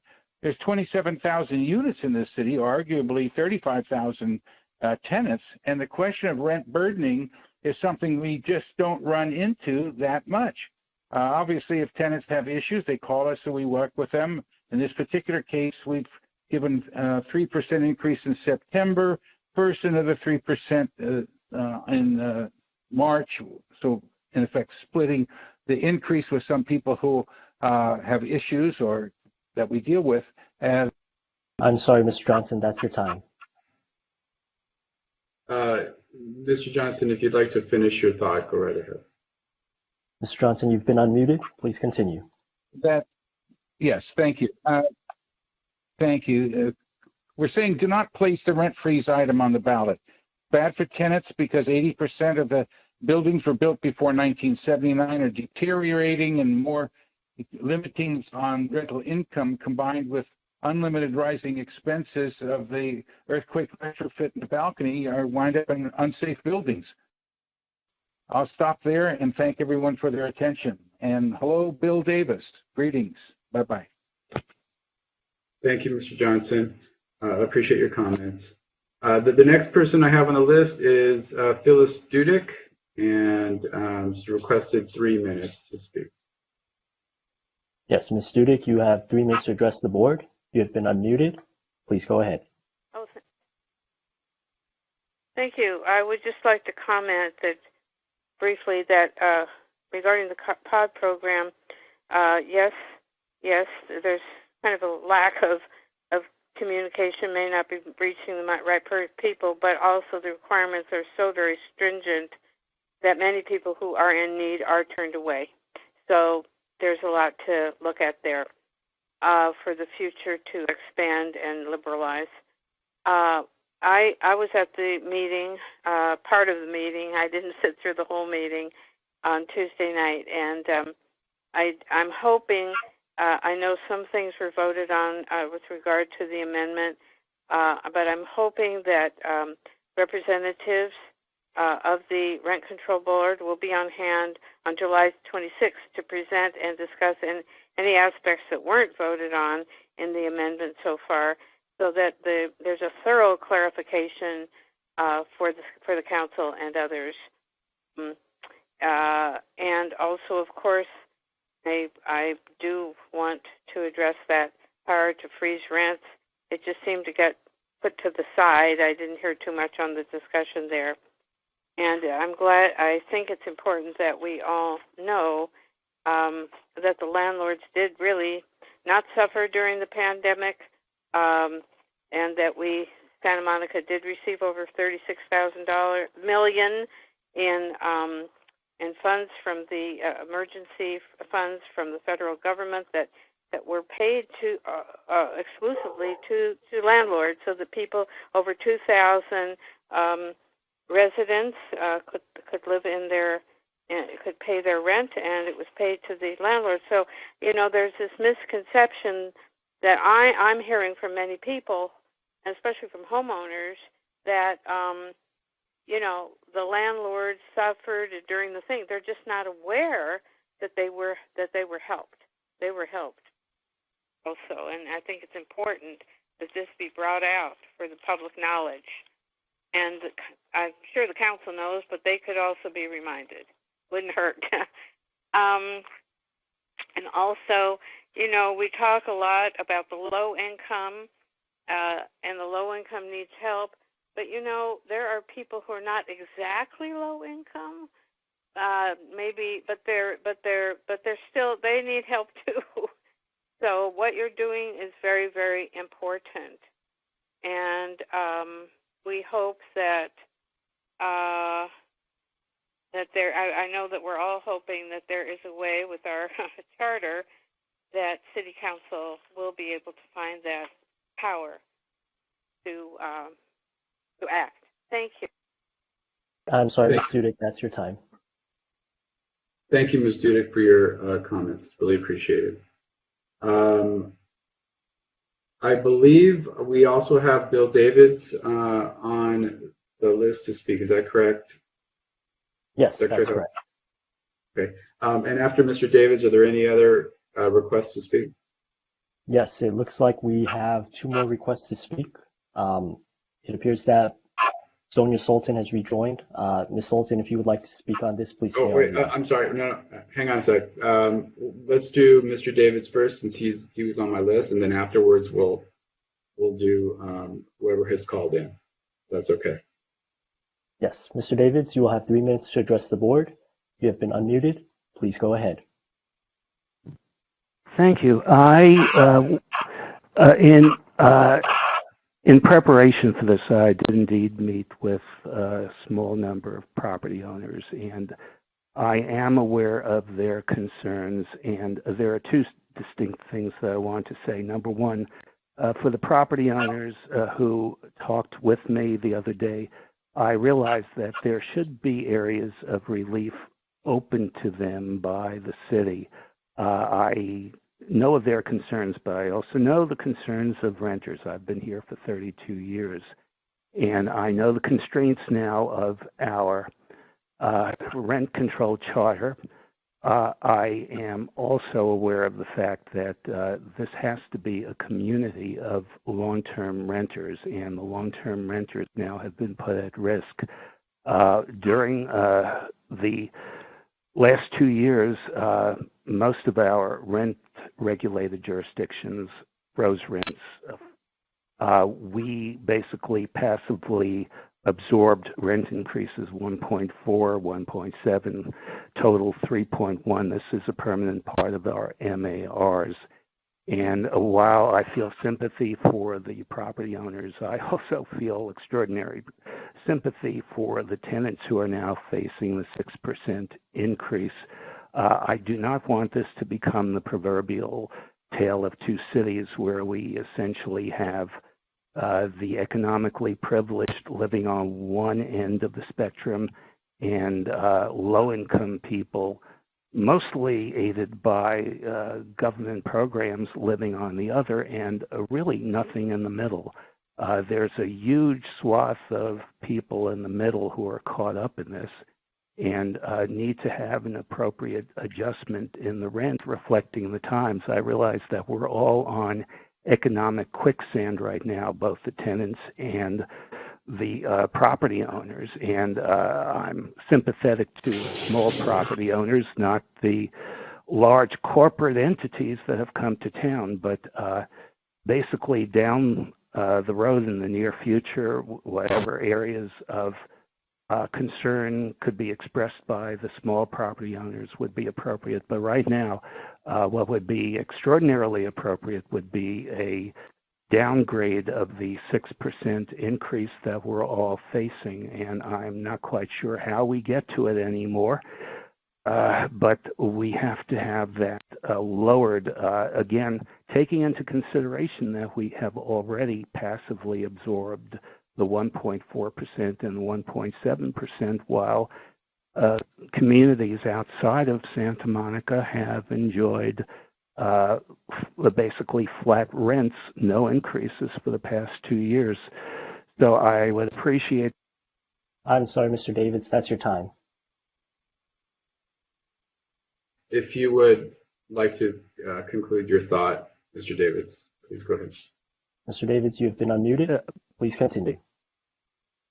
I'm sorry, I'm hearing so much in the background. Anyway, just to conclude my thought, I would basically see a commensurate decrease in rent reflecting the fact that the 1.4 and the 1.7 have already been added to our MARs. So again, I appreciate the consideration. Thank you. Thank you very much for your comments, Mr. Davids. And please excuse the interruption if you heard it. My dog has a nemesis that walked by and started barking at it. So if that interrupted anybody, my apologies. So moving right along, do we have, I believe you said Sonia Sultan had requested to speak. Is that correct, Secretary Howe? Yes, it looks like Sonia Sultan has rejoined our queue. However, we do have another speaker ahead of her, Ellis Raskin. Okay, then we'll do the one that first in time. So Ms. Raskin, whenever you're ready, you have 3 minutes to speak. Hey everyone, can you hear me? Perfect. Yeah, thank you so much for your work tonight. And what I'm going to say is stuff that you all already know, but I'm going to say it for the record because it needs to be said.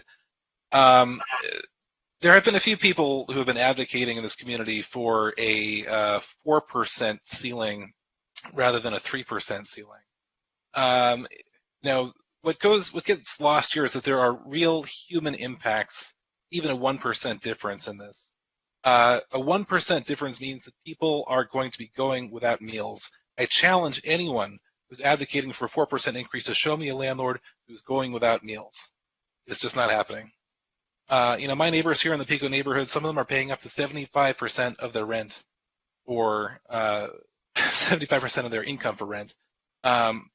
These are folks who are sacrificing healthcare, folks who are sacrificing food, who are sacrificing their well-being to pay their rent. Those are not hardships that fall on our landlords. So we need to remember the human impacts here. And there's another thing I want to address too. There's this talking point that's been going around that folks in the rents that are capped, where the increase is capped at $140, are somehow getting a benefit. That somehow that's a lower percentage of an increase. And what gets lost on people is that's based on the false premise that income goes up as rents get higher. That is demonstrably false. As the rents go up, it means that people have less and less disposable income. And so, that $140 hit is a much higher percentage. I dare say, in many cases, above 20% of the remaining disposable income. So, I just don't understand how that's lost on people in this debate. But thank you all for the really, really important work you're all doing. This is a really important issue. Thank you, Mr. Raskin. Appreciate your comments. Now we have Ms. Sultan. Yes. Whenever you're ready. Ms. Sultan, you will have 2 minutes to address the board. You have been unmuted. Good evening, Rent Board Commissioners, including our newest Commissioner, Commissioner Leslie. Yes, I wanted to call in and comment on a few of the points that I've heard in this discussion. First of all, I agree wholeheartedly that 6% is too high and something needs to be done about it, not only in changing the city charters to lower the GA going forward from 6% to no more than 3%, but also something needs to be done this year. I heard some discussion Tuesday night that either the Rent Board or the City Council would have the authority to do an emergency lowering of to 3% for this year, so that people aren't forced out of their homes or forced to go hungry because of this increase. Because I think it's clear that a very large percentage of renters are really struggling in this hyperinflationary period, and things are just getting worse. So I think something needs to be done, and it needs to be done fast, and I hope that will happen by the 26th, as soon as possible. But the other thing I was going to comment on is a couple of the callers commented on the fact that the pod program is something tenants can avail themselves of, but if they are really hard pressed to pay their rent because they're paying too high a percentage of their monthly income, often a fixed income for rent, especially as rents go up. And I would like to point out that the reason the pod program is so limited, and it's just to a relatively small group of seniors compared to all the need that's in the city for both other seniors and families who really need rent subsidies to. I'm sorry, Ms. Sultan, that's your time. If she could be allowed to quickly finish her point. Ms. Sultan, you've been unmuted. Please continue. Oh, thank you. Thank you. The point I'm trying to make is the way to expand the pod program is to get a lot more money. And the best way we can do that right now is to pass the citizens initiative that is now qualified for the ballot that would increase the transfer tax only on very, very valuable high-end real estate. And this would provide $50 million plus or minus every year. And one of the main goals is to greatly expand the program so that we can help a lot more financially challenged individuals, families, as well as seniors, and really have an opportunity finally to keep people in their homes and maintain the diversity that's so valuable to our city and what makes our city special and kind of place we love and want to continue to live in. So thank you, and I just wanted to clarify that. Thanks. Thank you, Ms. Sultan. Appreciate your comment. Okay, are there any more requests to speak? Secretary Ho? No, there are no more requests. Okay, thank you. Then we'll move to discussion on this item. Yes. Is that Vice Chair Foster or Commissioner Cross? Carolyn had her hand up. No, go ahead, Anastasia. So Carolyn introduced the item. She and I formed the subcommittee a long time ago, so it made sense for us to continue and see it through. I just want to take the gloves off for a second. Just some plain talk. I've received gazillions of emails, communications. I have monitored posts on Facebook and Nextdoor and Twitter. And I mean everything I'm about to say. While I am very glad that people are sitting up and taking notice because it affects them and it affects the roofs over their heads and their neighbors and their friends or their loved ones, even if not themselves, I am thrilled that everybody is peaked up and paying attention and really educating themselves on the law and everything else. I know it's not easy. I know it's complex.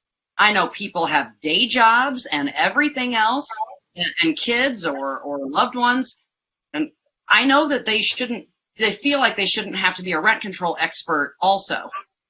But when it comes to the roofs over our heads, and we are blessed to be in a city whose citizens have seen fit to give us a program like rent control for 43 years, we need to be good stewards of it.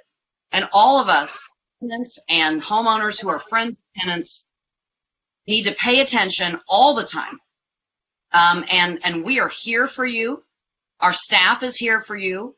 There are renters' rights organizations and landlords' rights organizations that are here for everybody to help, at least on like a 30,000 foot view, teach you about this law. It is complex. It has a lot.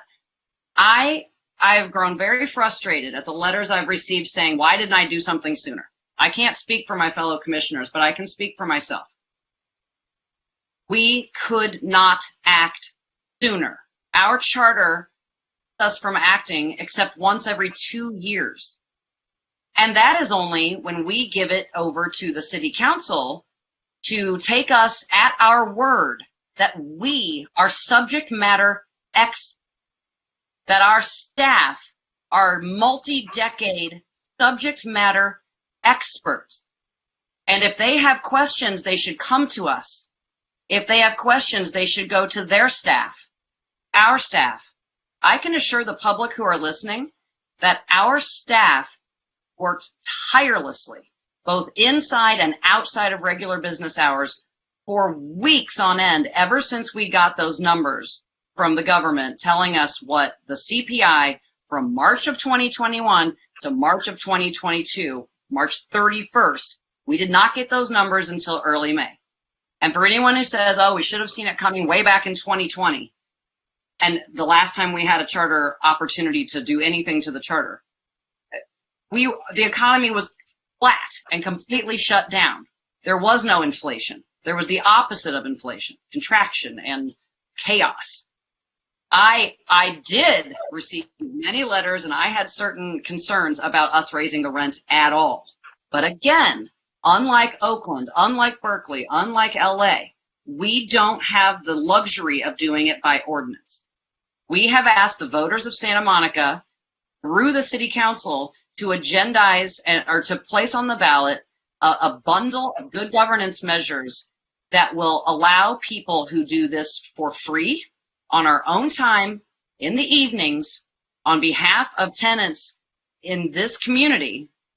The charter says we are here to preserve existing tenancies and the affordability levels of housing in Santa Monica. That is the mandate of the charter. And the notion that this is some power grab or that we're doing anything other than trying to preserve the fabric of this community makes me angry. And we are here to help and educate. Our staff is notch in giving of their time and their knowledge. Please contact us. Anastasia.foster@santamonica.gov. We are here for you. The second thing and last thing I want to say is, if I hear the word means testing one more time, I'm going to lose it. There is no program in the state of California, in the United States of America, or even globally that does means testing for rent control. It's very simple. We have Section 8. We have POD program. We have deed-restricted affordable housing at various levels of income. We have food stamps. We have voucher programs. We have all sorts of things that are designed specifically for our lower income friends and neighbors. Rent control is not for poor people. Rent control is for our community. It's for everyone.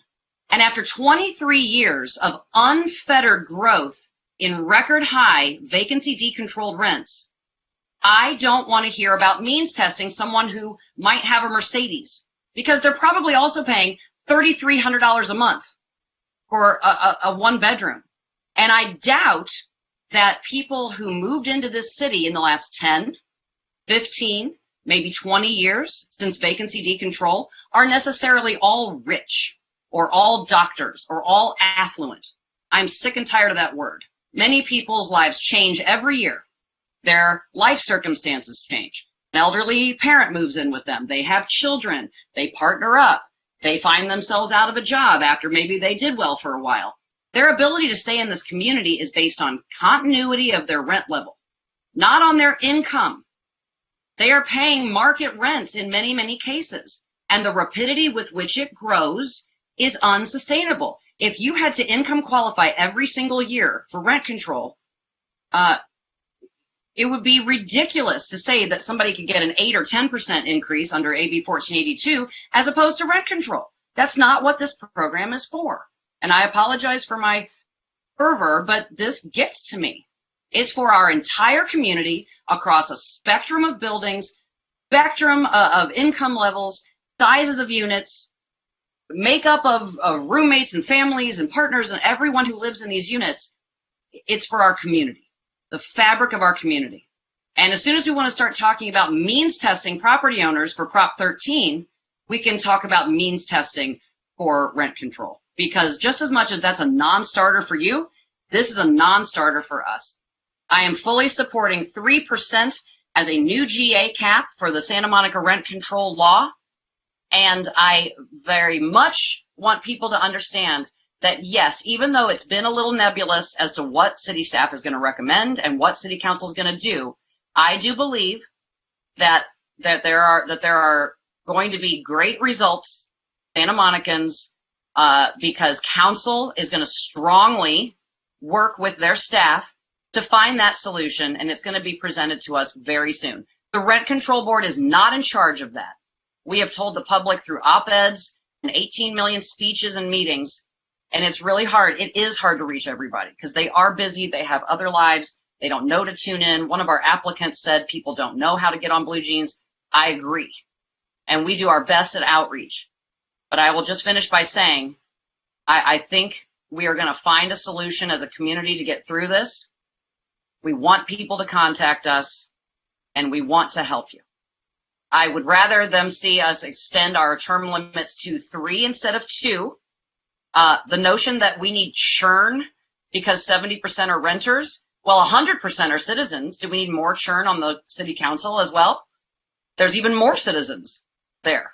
The notion that we are not here to do exactly what the charter set us out to do and that knowledge base is not valuable is an insult, and I don't appreciate it. I very much do appreciate the public who have chimed in. I appreciate people who've applied to be on this board. And we hope you stick with us, get more involved. And I, for one, am here to communicate with all members of the public. I will stop talking now. Thank you. Thank you, Vice Chair Foster. Commissioner Trousas. Thanks. I have to second, third, and fourth everything that Commissioner Foster said. I sat through 5 hours of City Council testimony on Tuesday, and I have some reflections, but I'll get to that in a moment. I strongly encourage all of my fellow commissioners to support us recommending a up to 3% cap on rent increases to go to the voters, for the voters to decide. Just like the voters decided they wanted rent control, just like the voters have the agency and authority to make the decisions, I believe we should give this to the voters. Additionally, I just want to make a few comments. Yesterday, the new inflation numbers came out, 9.1%. This is not going away. We saw an unprecedented rent increase this year, and we will see it again next year if the inflation numbers hold true. We need to act now. We cannot wait. We cannot afford to wait. I also want to say that an article came out yesterday stating that the rents in the United States have grown at their fastest pace since 1986. And guess what? Almost a third of our CPI is based off of housing costs. So rents rise, inflation rises, rents rise again. It's a cycle, and we need to stop it. I know I appreciate all the landlords that are saying that we need to provide stipends to folks to be able to pay their rent. Guess what? That still bakes in a 6% rent increase into the MAR going forward forever in perpetuity. That continues to make it even more unaffordable and even more inaccessible. And that is not the city that I decided to live in. That's not the reason I chose to live on this, to live here and to serve on this board, because I do not want to live in a place that's economically gated. I appreciate living in a place where we can have a rent control department next to a multi-million-dollar house, next to an amazing school and a clean park and a beach and community serving activities, because we all deserve to be able to access all of these services. Just because folks are poor, or have less means does not mean they make bad decisions. And the fact that we are talking in such a paternalistic way so as to say that we know what's better for you and we will decide if we are going to allow you to have a rent increase or not based on what car you drive or where you choose to spend your vacation, guess what? We need to give folks the agency to make decisions over their own financial household expenses. And rent control is not an affordable housing program. I want to be very clear. Deed-restricted affordable housing is completely different than rent control. Rent control is a tool to stabilize communities, and it's a tool to allow folks the certainty to age in place, to raise a family, to know what their expenses will be year over year and plan for that so that they can do things like put their kids in an after-school program or take a vacation or be with their family. That is what this affords our community. And so to hear council on Tuesday night say we need to restudy why we have rent control or reformulate rent control or come back with other options so that we can do means testing, to me, demonstrates a fundamental lack of understanding of preserving folks in existing housing, of wanting to solve our homeless crisis and making sure that folks are able to be stable in this community. So I too have to say, I'm saying it like it is, but I was deeply offended at the wording and the way at which the expertise of our staff, of our board, of the work we've done was completely cast aside. And I did not find that to be acceptable. And I choose to believe that we hear the voice of our community and we want to protect them because, again, 70% of our constituents are renters. We cannot cast that aside in favor of a few landlords. Now, I understand that landlords are small businesses and we want to preserve folks being able to build wealth and stay here and, yes, make a fair return on their investment. But if I see that we have tons of multifamily units on the market not being sold, or we have tons of folks who are not able to make ends meet and need to petition for a rent increase process, I will then maybe pay attention. But I have not seen the need of landlords supersede the need of our tenants. And in fact, over $36 million in rent relief, like was mentioned was one of the callers, was afforded to our landlords during the COVID-19 rent relief program. Over 95% of our applicants were granted rent relief. So landlords have been made whole.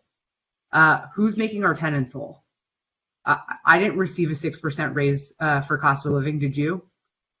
So respectfully, I would ask that my commissioners place a 3% cap, recommended 3% cap to place that on the ballot to our city council. Thank you. Okay, thank you very much for your comments. I have Commissioner Leslie has had her hand up. Go ahead, Commissioner Leslie.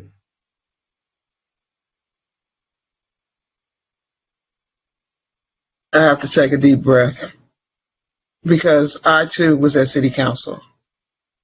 And what I saw at City Council was very disheartening and almost inhumane. The countless number of emails and people and some of our disabled residents coming out and saying that they couldn't afford a 6%. And the way that they deliberated, where they put money over people, where 70% of our residents are renters. And as I try to take on the charge and alert people, you know, because like you said, like I've heard some people say, they didn't know about the 6%. I knocked on neighbors' doors. I, emailed people. I had an email transcribed to Spanish to make sure that people understood not everyone was reading their mail. Our communities are so stressed out trying to just make the ends meet that they have now. And for our council to turn their ears off and count their dollars because they're landlords, not all, but because they're landlords, and they forgot what it was like to be renters, was, at the very least I can say, was insensitive and not considering the needs of their constituents and their neighbors of this community. I thought that when we took oath, that our first responsibility is to the communities that we represent. And I felt it was my duty as a leader in this community to be there at City Council without me sitting on this board to represent the neighbors that I've helped feed over this pandemic, the neighbors that have given me their concerns and have asked me for help over this pandemic. And I just think even if we should have been granted emergency powers first and foremost to freeze the rent. Nobody's losing money, as the 34 million or 36 that was given by the state. And the county has just extended another eviction protection on July 1st for people to get recoup money if they still can't cover the rent. I just don't even know what else to say because it's just, I'm just so upset about the whole thing. It's ridiculous. Not only did they not know, but they didn't want to know. They just wanted to make sure that they kept their pockets lined with their buildings. And as long as they're okay, I guess that's okay for everybody else too.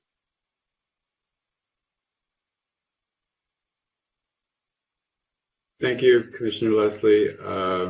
Commissioner Trosas, go ahead. I just want to make a comment as well to note, I know there was some discussion about similarly situated jurisdictions, and I would like to alert the folks that the city of LA still has a rent increase moratorium in effect until 2023 for their rent controlled tenancies or rent stabilized tenancies. So I just want to be clear. I mean, that is a huge proportion of renters in this. That's 650,000 apartments in the city of LA.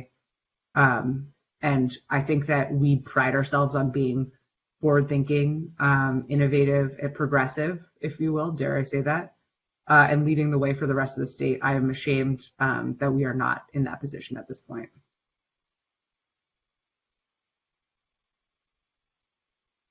Thank you, Commissioner Trosas.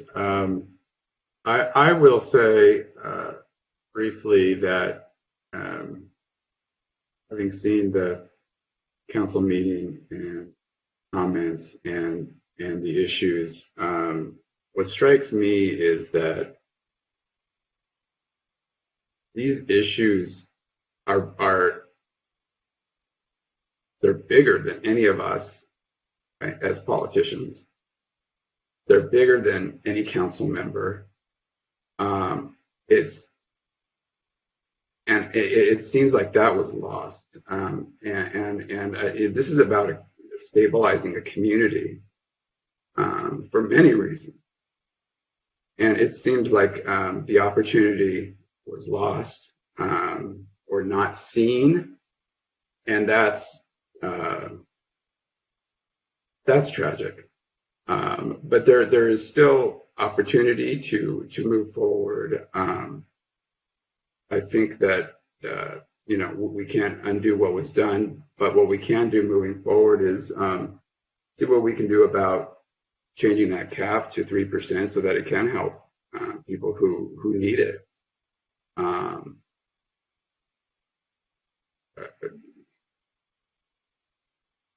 Because that's what we're here to do. We're here to help people. Right? That's where I got into public service. So I don't know unless there's any other comments on this. If I could have the assistance from council, Ms. Regan or Ms. Condon on what the next step can be regarding this item, if procedurally what we should do if we leave it here or if we make a motion to do something. Any comments from either of you? So this was a discussion item on your agenda. So there's no action to be taken. You've made your comments clear, and the city council is going to take up this item on July 26th to discuss and to act on whether to put it on the ballot to go from 6% to 3%. Can I ask a question, Ms. Regan? Sure. Are we? I thought on Tuesday that the city council would have read our staff report that was prepared, but it did not appear as though they had. Is there a way that we can be prepared in 2 weeks? I mean, can we give you direction to prepare some presentation to them that this is what the rent board is recommending? And it also seemed that a lot of anecdotal evidence was being relied upon rather than data. It seems like we might need to pull out parts of our staff report, and also our annual report, so that we can make a decision based in reality here. Is that something that we can direct you to do? Yeah, so the city attorney's office is going to prepare the staff report, but we will work with them. And I think certainly we can include aspects of the annual report and make sure the facts are available to them and include that in our presentation. We're somewhat limited in that we're obviously not a part of their deliberations. So if the city council chooses to ignore what we have presented to them in order to emphasize whatever stories they want to tell, whether based in reality or not, there's not much we can do about that. Sure. It just seemed that in retrospect, I might have laid out the information in a very plain way. Perhaps we could talk offline, but I would like to see us make some sort of presentation to the council so that we can be clear, crystallize the entire board's position and the data that we have to back up that position. So thank you. Okay, then if there's nothing else to discuss on this item, looks like there is not. We will move on to item number 15, which, let me get my cheat sheet here, there was a written communication, a late email that was provided regarding comments that was made on the June 9th public hearing on the 2022 general adjustment. And we may discuss the issue presented by the written communication. We can't take any action on it. Or and we can hear from the public on it if we all agree by motion to do so. So my first question would be, does anybody want to speak on the late email that was received in our packet, the 15A? Can you identify the email Yes. that you're referring to? It was regarding the 6% threshold from Mr. Ed Wheatley. It was item 15A, written communication. Ed Whitney. Yeah. I mean, I read the email. Okay. And it's listed under item 15A. We can choose to talk about it since it was from a past meeting or not. Does anybody want to discuss it? I understand now. I don't know that that's actionable, though, No. considering we've already announced the adjustment. So I'd be happy to communicate with a constituent, offline. I don't know that there's action to be taken. Okay. Agreed. It's just that if you wanted to discuss it, this would be the time to do it. It's been agendized. Seeing no interest in doing that, then that leaves us with... I'm sorry, Chair Duran. We did have a caller join us. I'm not sure if he wishes to speak on item 15. However, Mr. Davids did rejoin our speakers queue. Okay, so hang on a sec. Before, according to my cheat sheet here, we have to decide by vote whether we want to allow him to speak on this item. So shall we allow him to speak by roll call vote? If you could assist with that, Mr. Secretary Hill. Yes, Commissioner Torosis.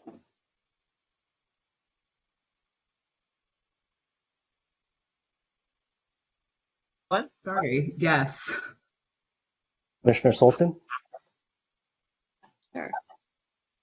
Commissioner Leslie. Yes. Vice Chair Foster. Yes. Chair Duran. Yes. Motion carries. If you can assist Secretary Hill. Yes, Mr. Davids, you will have 2 minutes to address the board on item 15. You have been unmuted. Please go ahead. Actually, that was a technological glitch on my part. I didn't want to say anything further. I'm sorry if I accidentally hit the wrong button here. Thanks, Mr. David. Okay, thank you, Mr. David. Then is there any, was that it? Secretary Hill, was that the only speaker? Yes. Okay. Then we are moving on to item number 16, which is adjournment.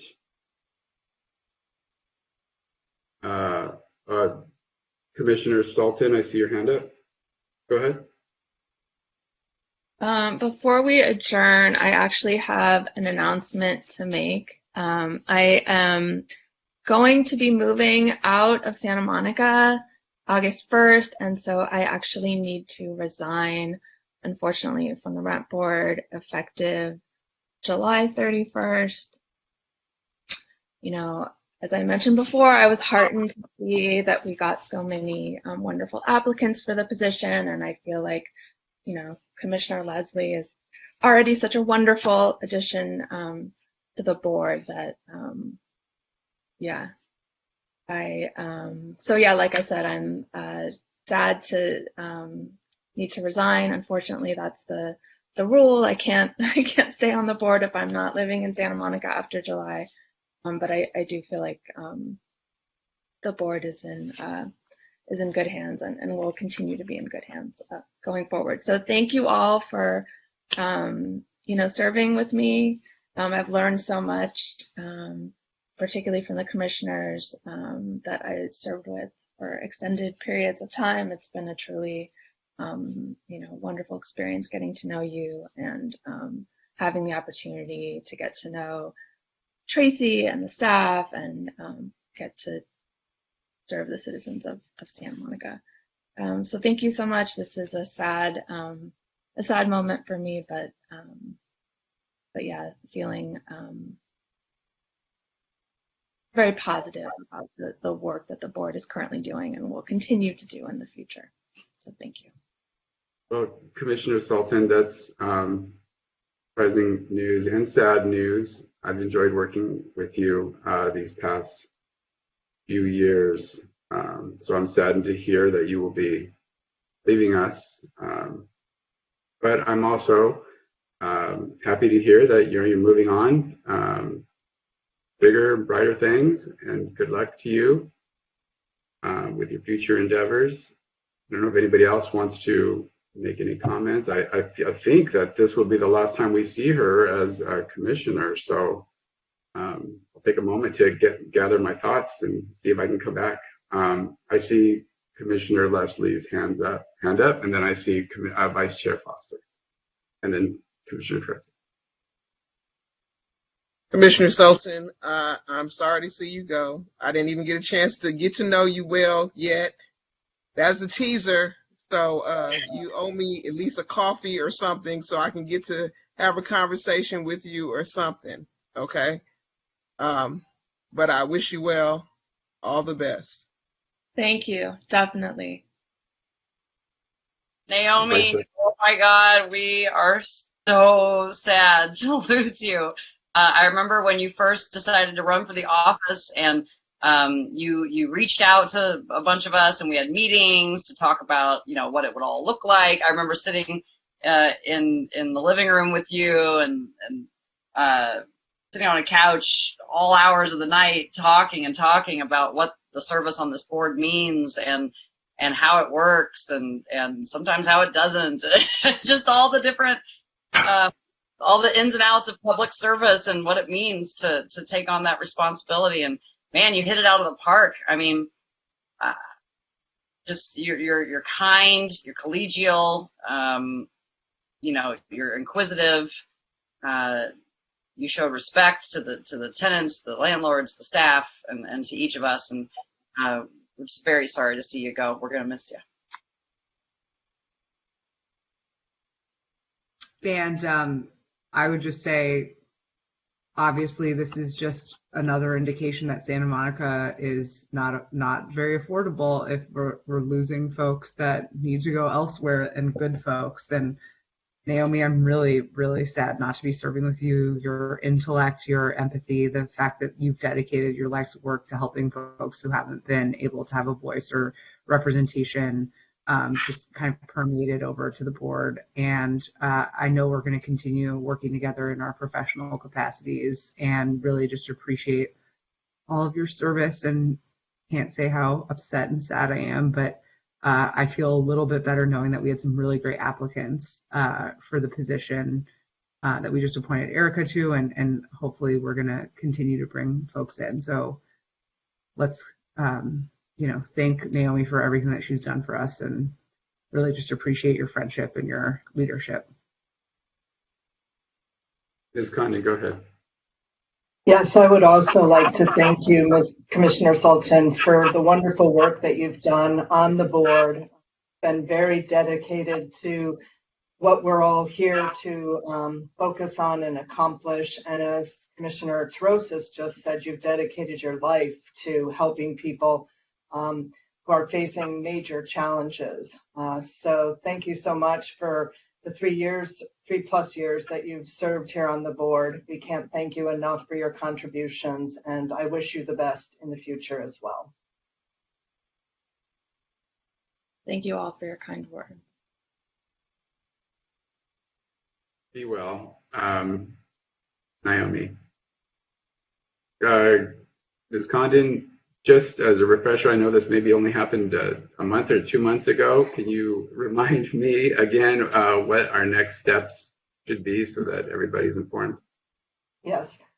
Well, we will officially announce the vacancy at your next meeting, and then you can have a discussion about how you would like to proceed with the process for soliciting applications for this new opening. I hope that the people who had submitted for this opportunity will consider submitting for this new opening, as we did have a very strong group of candidates, and I was very encouraged to see that as well. So We will discuss it at the August meeting, and probably you'll have it open for 30 days like you did, and then hopefully in September you'll have the opportunity to appoint a new commissioner. Okay. Commissioner Leslie, you have a question? I just got a quick question. Since it's so quick into the last vacancy, can we just retain or just leave the opening that we had open for another 30 days? You can't do that? Okay.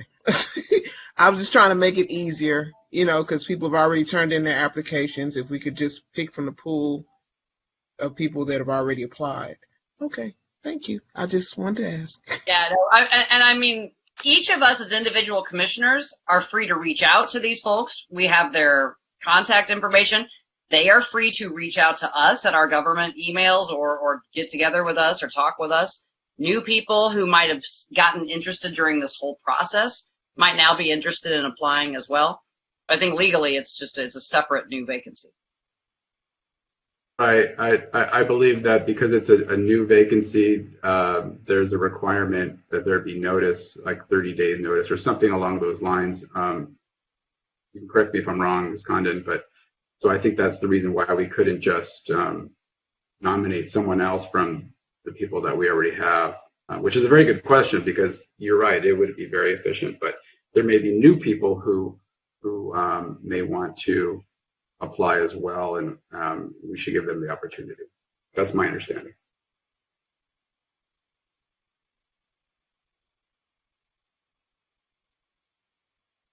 Okay, I kind of glitching. I don't know if anybody is speaking right now, or is it? No. Let's adjourn. I moved to adjourn and also moved to accept Commissioner Sultan's resignation and direct staff to advertise the vacancy and publish, or at least come back to us with the process for the opening. Sad second.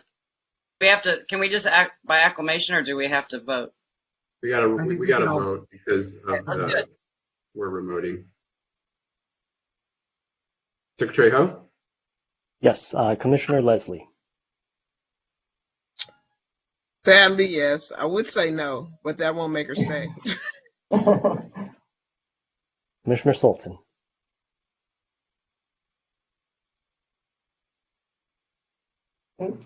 Naomi. Of course, my last vote is a tech glitch. Yes. Commissioner Trosis. Yes. Vice Chair Foster. Yes. Chair Duran. Yes, and may I announce that our next scheduled meeting is when? Secretary Ho, maybe you can help me out with that. That would be August 11th. August 11th at 7 p.m. Yes. We'll be doing it remotely, I believe.